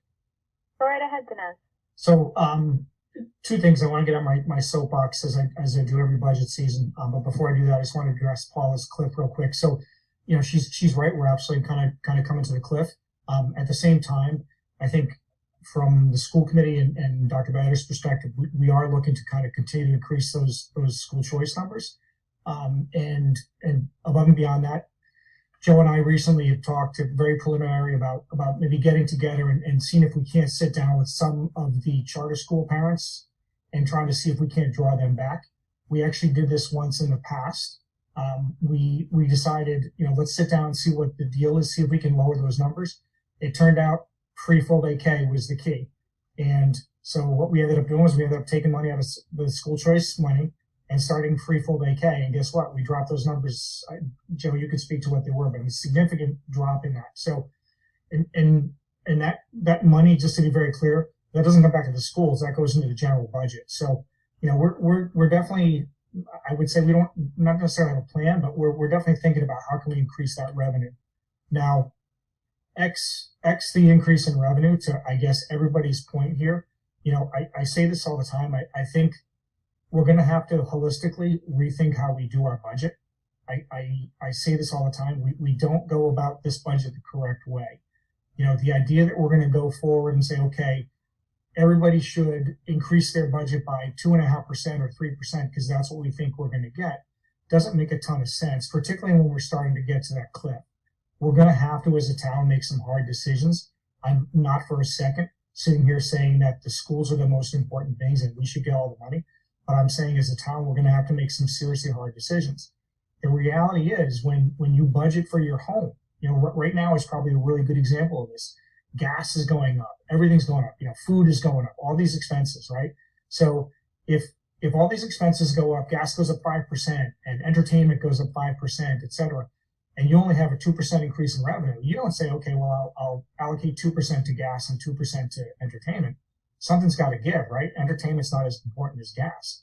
We're going to have to sit down and we're going to have to decide as a town what our priorities are. And we're going to have to really kind of make some tough decisions. That's just the reality. I'm not saying that, nefariously or I'm trying to be a bad guy, but the reality is we have a finite amount of money coming in revenue, and we have, some expenses which quite frankly are well in excess of that. And we're going to see that in spades next year. So like it or not, decisions are going to have to be made. And is it going to be a lot of work? Yeah, it is. But that's, quite frankly, that's the job. I mean, all of us serve at the pleasure of the citizens of this town, and that's what we're supposed to be doing.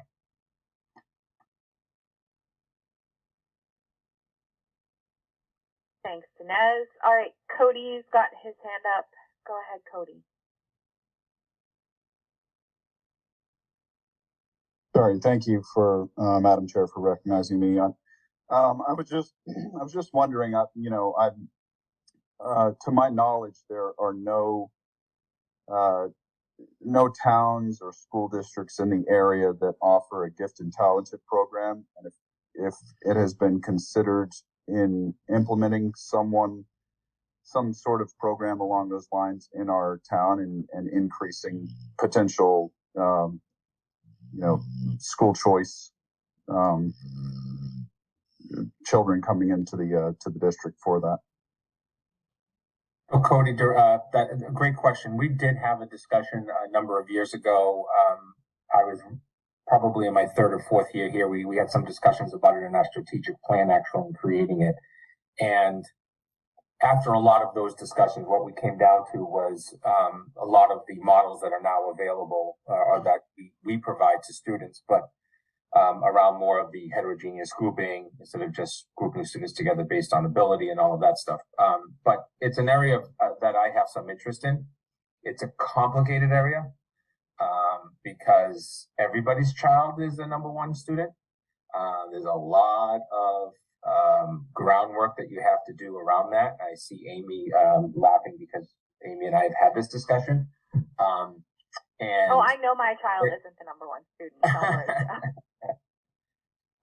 But I love them anyway. Yeah, same here. My point is that if you're going to do it right, you got to use some really strong policy and data to make a program like that move forward, because they can be very political. I'll leave it at that. But Cody, it's a good point. Madam Chair, if I can ask, Cody, do you have a dog sleeping in your lap? Because either you're using it or my inner monologue has suddenly become audible. I thought we put somebody to sleep. Sorry. That's my snoring dog on my lap, yes. Yeah, that's fantastic. That dog is all of us at the end of a Monday night. I just real quickly go to Cody. One of my folks just said to me something I think was important. We have started a lot around STEAM and computer science as an example within our school system that other school systems aren't doing.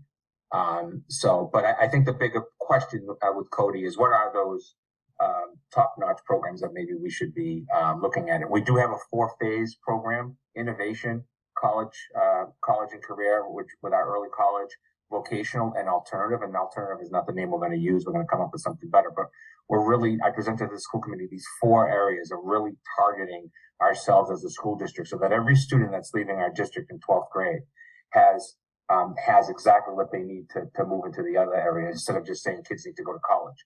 I'm a full supporter of kids continuing their education, but there are situations where they can be very successful without going to college. I can tell you that I was parented by 2 of those people that never went to college. For that, Dr. B. All right, we're going to go with Renee and then Paula. Thanks, Amy. Mine was actually a comment. I was going to try to get some laughter as Zach was bringing us through the doom and gloom. So I'm glad that we had some snoring there by the dog. But I'll just make a comment in general, and I think I've said this for every joint meeting that we've got together, but hopefully we will have some new businesses opening up this year, and we'll take advantage of the 3% excise tax from these businesses and bring in more revenue.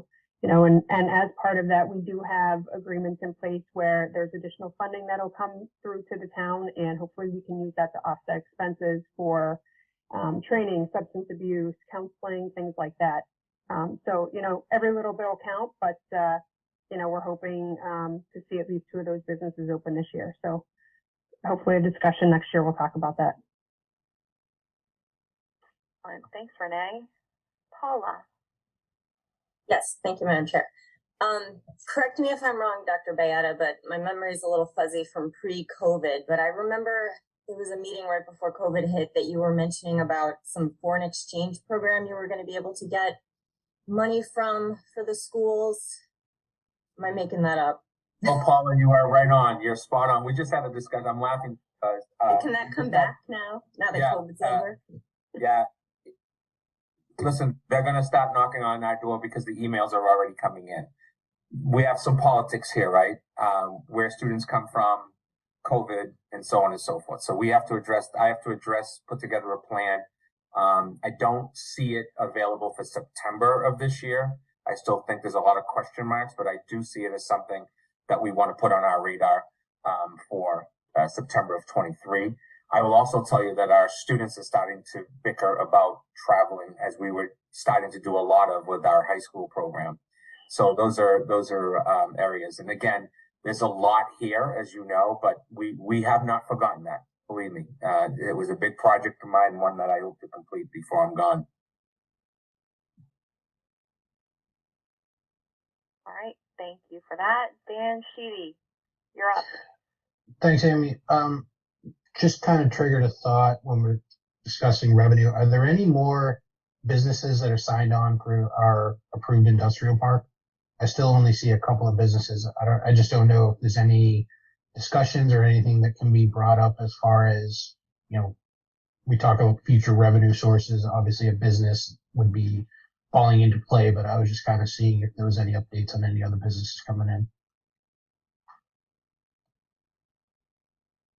in. Well, as you know, Home Depot is well under construction. Yale Appliance is soon to be under construction up in the industrial park. Some of the other, Cumberland Farms is under construction.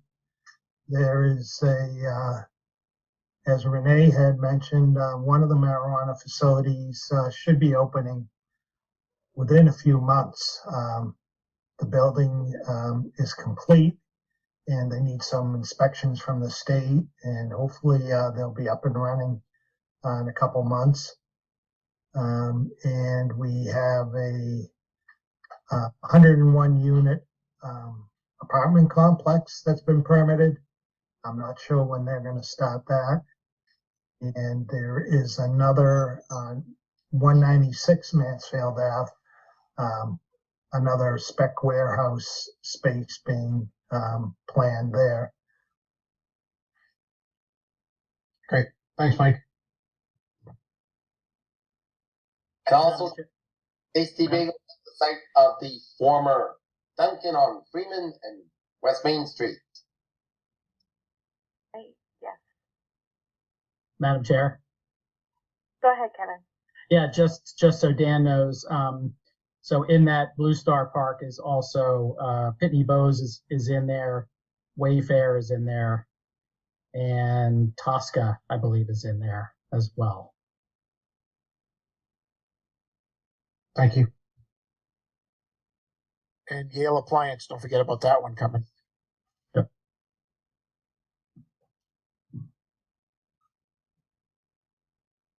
All right, Renee, back to you. It's like a tennis match, Amy. I just wanted to ask Mike, we were specifically on the EDC very upset with the change over at Blue Star, because we did have a tenant that was going to be in that retail building, and that would have brought the town some funds from the permitting. Because there isn't a tenant there, you know, they're not going to build it. They're going to wait. So it's really, we've talked about it several times about how do we attract somebody here so that we can get that project on. But Mike, I wanted you just to talk to, because I know you typically know this off the top of your head, but when one of these buildings actually starts to be developed, what does the town look at from a perspective of the revenue generated from the permit fees? Yep. So based on the type of building it is, the building inspector will review the plans, and the permit fee is based on the value of the construction. So, example, like Yale Appliance, say, will be a permit fee of between $200,000 and $300,000, and El Nilam was 1.7 million was their permit fee. So, and then the assessors looks at the new growth. Once the building receives its occupancy permit, you know, that value is now considered new growth. So those are the things we really look at to help out the budget, the increase in the permit fees and the new growth. Thanks, Mike. And I did notice, I think up at Blue Star, that there's a sign out front there now. So hopefully they're working hard to market that portion out front. And we are also trying to get the state, I don't know what's been taking them so long, to auction off the property across the street from Leonard Street, the vacant property butting the highway. Right, that's where the salt shed was, or right. is, or was, right? Right. Okay. So that's zoned industrial, and we're looking for that to get on the market. We expect to go through some bylaw changes with that too, to open it up to additional industry and establishments. And I don't know if you review the warrant, maybe at your next meeting, we can have the proponent for the Reed and Barton property, who's looking to develop that, come to the meeting about their zoning article.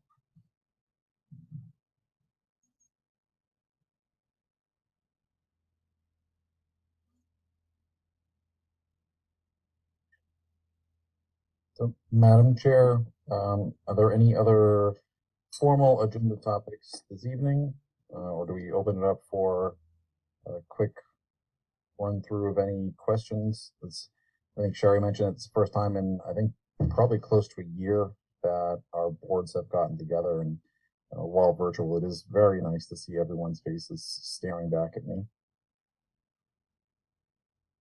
Agreed, Jack. I just took a quick run through our agenda, and there is items on there for the athletic field project update, train project update, and the financial policy manual that we haven't covered yet. So if anyone has quick updates on any of those topics that they'd like to share. On behalf of the school, I'd like to share two of them. The train project is underway. Like I said earlier, the solars are starting at the schools. They'll be doing some work with boiler work at the schools during April break. We'll see most of the new heating systems within the schools throughout the summertime. And we anticipate with the Yale school finally getting rid of steam heat, which this winter has definitely been problematic. We also expect, as was noted earlier, that the general perspective of the project is that it will be done sometime this winter, is the anticipated understanding that we have as well. Again, knowing that there are supply chain issues that are taking place. And then the athletic complex bid was awarded to Lawrence Lynch out of South Shore, I think it's Falmouth. The project, including the Gale Associates cost, is coming in under the 6.3 million, only giving us a few dollars, if you will, of contingency. So I get a feeling there'll be continuing difficult decisions to make, as there are in every project, as I did in stages 3, 4, and 5 of the high school project, where we had to cut in certain areas in order to be able to meet the cost because of overruns in certain areas. And so it's a typical project. And now we plan to see a kickoff of the athletic complex around May 1st. So we're literally weeks away from starting to see a lot of traffic on those fields and the beginning of tearing down things. Our goal right now is still substantially completed in September and closed out in October. So that's the plan. But again, as you guys know, anything can happen with any of these projects. And I'll have Matt send you both the AC and the train one-pagers that we provided to the school committee recently. I'll send them to the board, and I'll send them to Mike and to Amy. Thank you so much. I don't know if you're ready, Amy, to do the financial policy. Sure. I am ready to keep on moving. We've talked about the financial policy in the past, and when the auditors were here, we discussed with them. We wanted them to review it to make sure that they felt it was good to go, which they do. The financial policy for some of the board members that weren't on. Last time we went out to borrow, we had our Standard & Poor's call, and one of the things that they identified before we go out to borrow again, which we'll be doing obviously with these projects, they wanted us to have a financial policy, and that's what we've been working on for almost a year now, maybe a little longer. And so it will actually put down in writing the policies that we follow as far as our capital. And it has some guidelines in there for OPEB, a goal of getting to $200,000 a year to put in OPEB. Right now, I think we put 110,000 in last year. And once we get our OPEB up to a level that's investing sufficient funds that would cover OPEB is for health insurance for retirees. And once we get to a point that we have enough funds in our OPEB trust to cover the annual expenditure for the benefits payments, which in FY21 was 2.6 million, then the actuarials will recalculate our OPEB liability and our long-term rate. Right now, they use a rate of 2.8%. But if we develop a fund that is more substantial, they could be adjusting that rate to 6.34%. And also with OPEB, with the goal to get to 200,000, and the other parameter in there is that in 2030, Bristol County has talked that the pensions will be fully funded, which will cut our annual contribution by 66%. So last year, or FY23, our Bristol County contribution is 3.5 million. So we would commit that the goal is to divert that savings into OPEB when it comes about in 2030. And just some other things in there that we're meeting. Debt service should not exceed 20% of the operating revenue. We're at 3.2 now. So it's just something that will hopefully help us maintain our rating or maybe improve in our rating before we go out to borrow for the Town Hall Senior Center field projects. And if Mike, you have, what is the process that we need to follow to review and approve this? if you have any questions at all, get them to me, and you can put it on a future agenda to talk about. And at a future meeting, after you've had time to review everything, eventually the select board will have to approve the policy, and then we'll put it in place. I will try to find the policy document draft and resend it to everyone because we've had quite a few new members since I think the last time we looked at it. I think it was in the packet you got for this meeting. Oh, today's packet? I think so. That's so great. If not, let me know and I'll just send it to you again.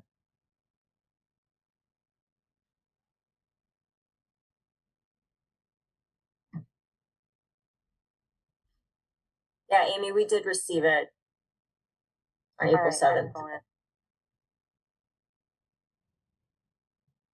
yeah, there it is. Right. So, Jack, I think now would be the portion of our Super FunCom agenda where we can open it up to general, whatever topics people find entertaining this evening. Excellent. And you've made my heart so big by using Super FunCom. It's catching on. It's taken. It is catching on. But we'll get there. It's been 2 years. It's not catching on, guys. Sorry. I love that you're trying, but it's not catching on. Mike beat me to it. Super FunCom happen. He's getting a T-shirt made. Who you kidding? Oh, it's funny that you don't think I already have them, Dan. So, yeah, how do we want to do this? Maybe go board by board. If there's any questions individual members have for anyone else that's on here, because my brain works in a logical way, I would suggest maybe alphabetically. Start with FinCom, go to school committee, wrap the select board, and then call it an evening. Delightful. All right. Members of the Finance Committee, does anyone have questions that we have not covered thus far in the 2 hours and 27 minutes we have spent together for the Select Board or the School Committee? Fire away. Madam Chair.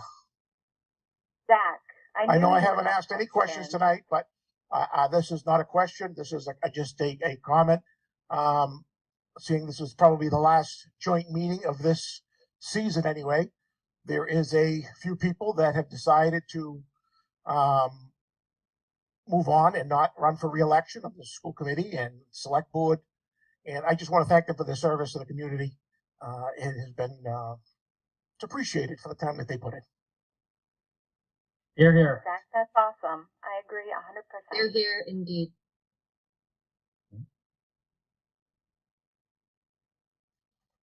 Anyone else?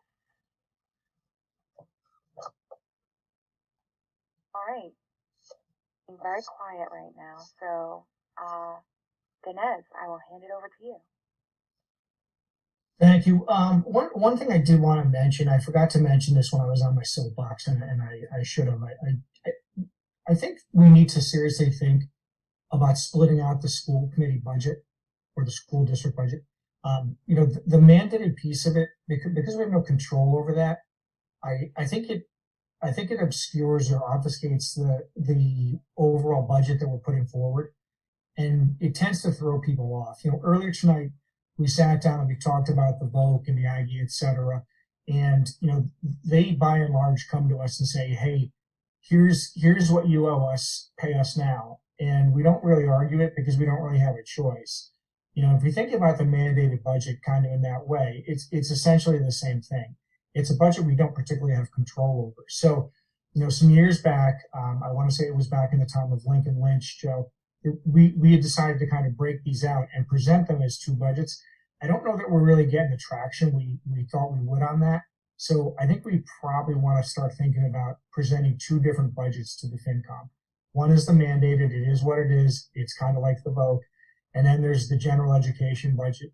I think that would be a little bit more representative of what we're doing and what our cost increases are. So just something to throw out there. I don't know. Inez, can I just comment on that? I mean, this is not on the school committee. Thank you. No, but I think you're absolutely right. One of the challenges that we have is these unfunded mandates from the state, right? I mean, we have it on the police side, we have it on the fire side. These are things that, and you have it, I think schools fail probably more than the public safety side, but it's these unfunded mandates that they're just throwing to towns and saying, this is a mandate and we have to figure out a way to pay for them. So one of the things that I'm kind of getting out of here, and I'm not sure if it's I think it's a joint letter from the 3 boards to our legislator after this about just some of the frustrations that we are seeing on specifically as Dr. Bayetta mentioned, the lack of funding on Chapter 70s for suburbs. I'm not sure if it would make a difference, but not writing it isn't going to help us either. So maybe that's, we kind of talk about unfunded mandates, talk about Chapter 70 funds regarding schools and suburbs. So. Yeah, I don't know. Dinesh, just as an example to Mike Toole's comment, I will tell you that Representative Howard has filed a bill on special education tuition reimbursement for students above X at 90%. That is a very proactive. So if you have, I can't remember the exact number, so excuse my not remembering. I don't have it in front of me, but let's say it's 250,000. Instead of getting 75%, it would move it to 90%. So now you're getting almost 90% off minus the 40,000. So now you're getting 90% of 210. That's a big difference, right? Now you're getting a good significant reimbursement on that. But I agree that as a community, we need to find more ways to be more proactive with our legislators and ask them to file. And I think they're all, I mean, they represent both the left and the right. You can have a bigger combination, but when it comes to certain topics, I think they'd be hand in hand. They voted a lot on school issues. They voted a lot alike. So at least I can speak to that. I can't speak to the town side. Joe, correct me if I'm wrong, but pretty close to when COVID hit, we did have State Rep Jay Barrows at one of our meetings where we did discuss this. We had written letters as joint committees, and he did attend one of our meetings. That is correct. Sorry for my misunderstanding on that. Thank you. No worries. It was, I think it was just one of our meetings, though, not a joint meeting. But we had talked about it in a joint meeting, and this is going back a while now. So I'm not even, everything's a blur the last 2 years. So, but I thought it was pretty close to when, right before COVID hit. Yeah, this predates you, Mike. I think this would have been a little ways back. So, yeah, and something to remember about that is, if I'm being very blunt about it, when you kind of go up the food chain of politicians, they tend to do what's politically expedient, but not costly for them, right? So they're going to pass these things, these mandates, because it's good politic, and then they're going to say, now you figure out how to pay for it, towns. It's just the nature of the beast, So I'm all for lobbying, writing letters, etc., but I would just temper expectations on them changing their tunes anytime really soon on that. I would agree with you on that. Maybe it's just a waste of ink and 56 cents on a stamp, but right. I think we should send it. And then can I bring one up on the school committee side? Absolutely. Real quickly? Sure. It's just a reminder for everybody as elected and appointed officials that the town meeting needs to open and close on June 7th because I have a state mandate of notification of employees of June 15th. I'll have to probably come up with some fake letters anyways, just in case, but I don't think there'll be a curveball from what I'm hearing tonight, regardless of what the budget outcomes in, but it's just, I'm the only one that has that mandate on my side. So, if the budget isn't passed by June 15th, I have to notify, unemployment because I won't have a budget and I cannot unemploy those people until September. So we don't want to do that. So motion to continue the town meeting till June 16th. Exactly. Not a good idea, Mr. Not a good idea. So does anybody else from the school committee have a question or a comment? If not, I will throw it to Mr. Conway. Hey, Jack. Yes, Kevin. Before you get started, I wanted to just circle back, if I could, to the question. Can't stand these headphones. To the question about joint meetings going forward. I know at where I work, we always, set up the next meeting at the current meeting. So, we might not be able to do that. We might be able to do that is to say, okay, let's pick a date, or at least have someone. So that's one option. The other option would be to have someone have the responsibility of setting up that next meeting. So we don't leave this meeting just saying, oh, hey, let's all get together and have another joint meeting. And then we look up and it's in October or September and we haven't met again. So I really like that idea because I think part of the issue we have, just generally speaking, is we get together for meetings and we haven't been talking to each other. And now every molehill is now a mountain, right? Because we haven't been talking about it and working it through in pieces. Instead, we're dealing with everything, when it's down to crunch time.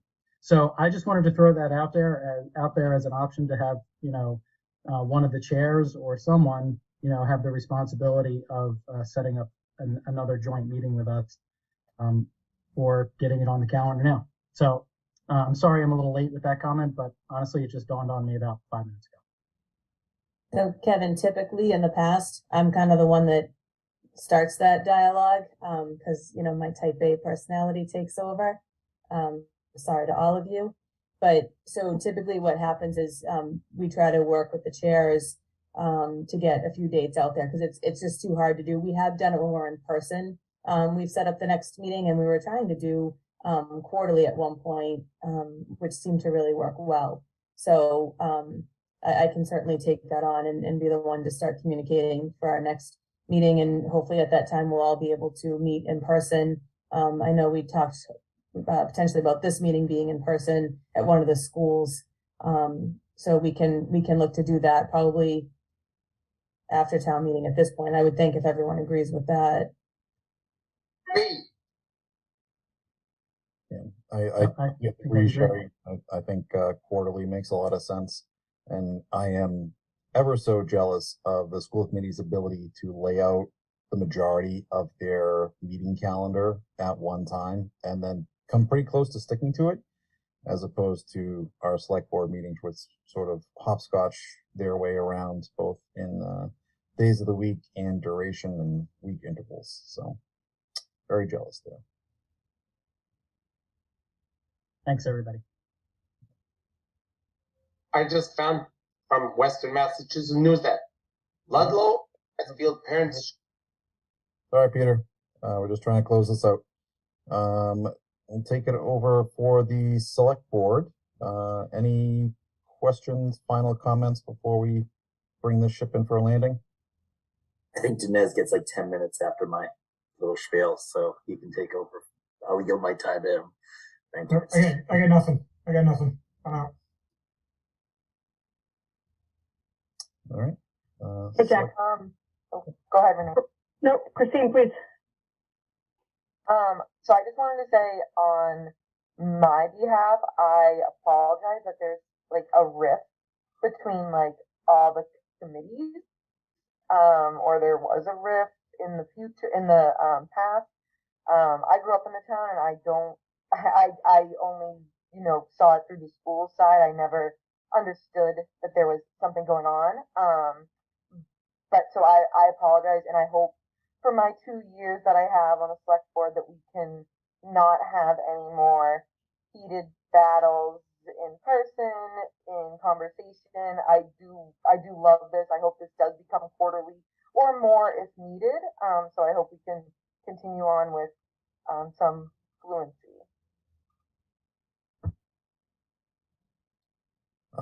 Thank you, Christine. I don't personally think you have anything to apologize for. I think a lot of the things that pop up from time to time are very long-standing issues that go back probably before any of our time here, and we're just still dealing with the ramifications. But I do agree with you that the best way to deal with that is frequent, open, and honest communication between all the boards and their members, as well as between Mike and Joe. So while my time with you guys is short for another few weeks, I do hope that the spirit of that lives on, because I really truly think that that's the best way for Norton to move forward. Everybody may not want to go in the same direction at the same time, but generally we can nudge folks where they need to go. That's my spiel. Anyone else on the select board side? I second that, Jack. I agree 100%. And I think, you know, while COVID presented some challenges for us, I think that we all, you know, had really good intentions. And I think that we were able to move forward and, you know, have some good relationships between the board. So it's great. I did want to mention too, I think Nez had talked about the separation of the budgets. I have to tell you, like thinking about it, as a resident, I think it would be really helpful if we presented the budget overall to show here are all the mandates, right? Like healthcare is huge, is a huge cost that we can't say no to, right? So it would be nice to just say, this is what we have to do. And now we're going to talk about, you know, where the meat of it is and trying to, give better salaries and, you know, bring new people on and offer more services. So I think that's a great idea. And if you know, that's something that the groups can do over time, I think it'd be incredibly helpful for the community. But thank you guys so much for getting together tonight. I know we went back and forth on dates, so very much appreciated. And it's a long meeting. And as Meg says all the time, even the president doesn't have meetings this long. So it's appreciated. For sure. Michael, I know you had circulated some questions before. Did all those get answered? They did, Jack. Thank you very much. Great. Well, Madam Chair, I think we've heard all we will hear from the select board. And, Bonnie's got the line of the day. Seeing as the lateness of the hour, perhaps we should adjourn. I was just about to say, joke among the FinCom. seeing the lateness of the hour, Jack, why don't you adjourn your meeting first, and then we'll let Dinesh, and then I will finish. So I just have a few items I want to talk about. No, you don't. You're going to have to find another evening scheduled well in advance. Just scramble to find my mute button for Dinesh. I move that the select board adjourn. Second. Motion and a second. Meg? Yes. Renee? Yes. Christine? Yes. Michael? Hi. I'm a no because I never want this to end, but Oh, boy. You just made it hard for the minutes, Jack. I know. There's always one. Over to you, Dinesh. Okay, I would entertain a motion to adjourn the school committee meeting. So moved. Second, Second. all those in favor, Mr. Sheedy, Yes. Mrs. Cohen, Yes. Mrs. Gallagher, Yes. and a yes as well. Great. Amy, it's your turn. Oh, fabulous. The chair would entertain a motion to adjourn. So moved. Second. Right, I have a motion and a second. Bonnie, Yes. Paula, Yes. Kevin Snyder, Yes. Joe, Yes. Yes. Yelena, Yes. Zach. I had a couple dozen more questions, but yes. You can put them in an email. I'll get back to you. Bill, Violation of the open meeting law. Bill Rotundi. Yeah. Kevin Bouguet. Yes. I too am a yes. Thank you all. It has been a pleasure to connect with each and every one of you tonight. And I hope we can do this again soon, but maybe for not quite as long next time. Well, if anyone wants to join us, the select board will be meeting on this same channel Wednesday night starting at 7. So, Heck, I'll be there. all right, Peter, I knew you would be. Thank you, everyone. Good night. So, Good night, everyone. Night.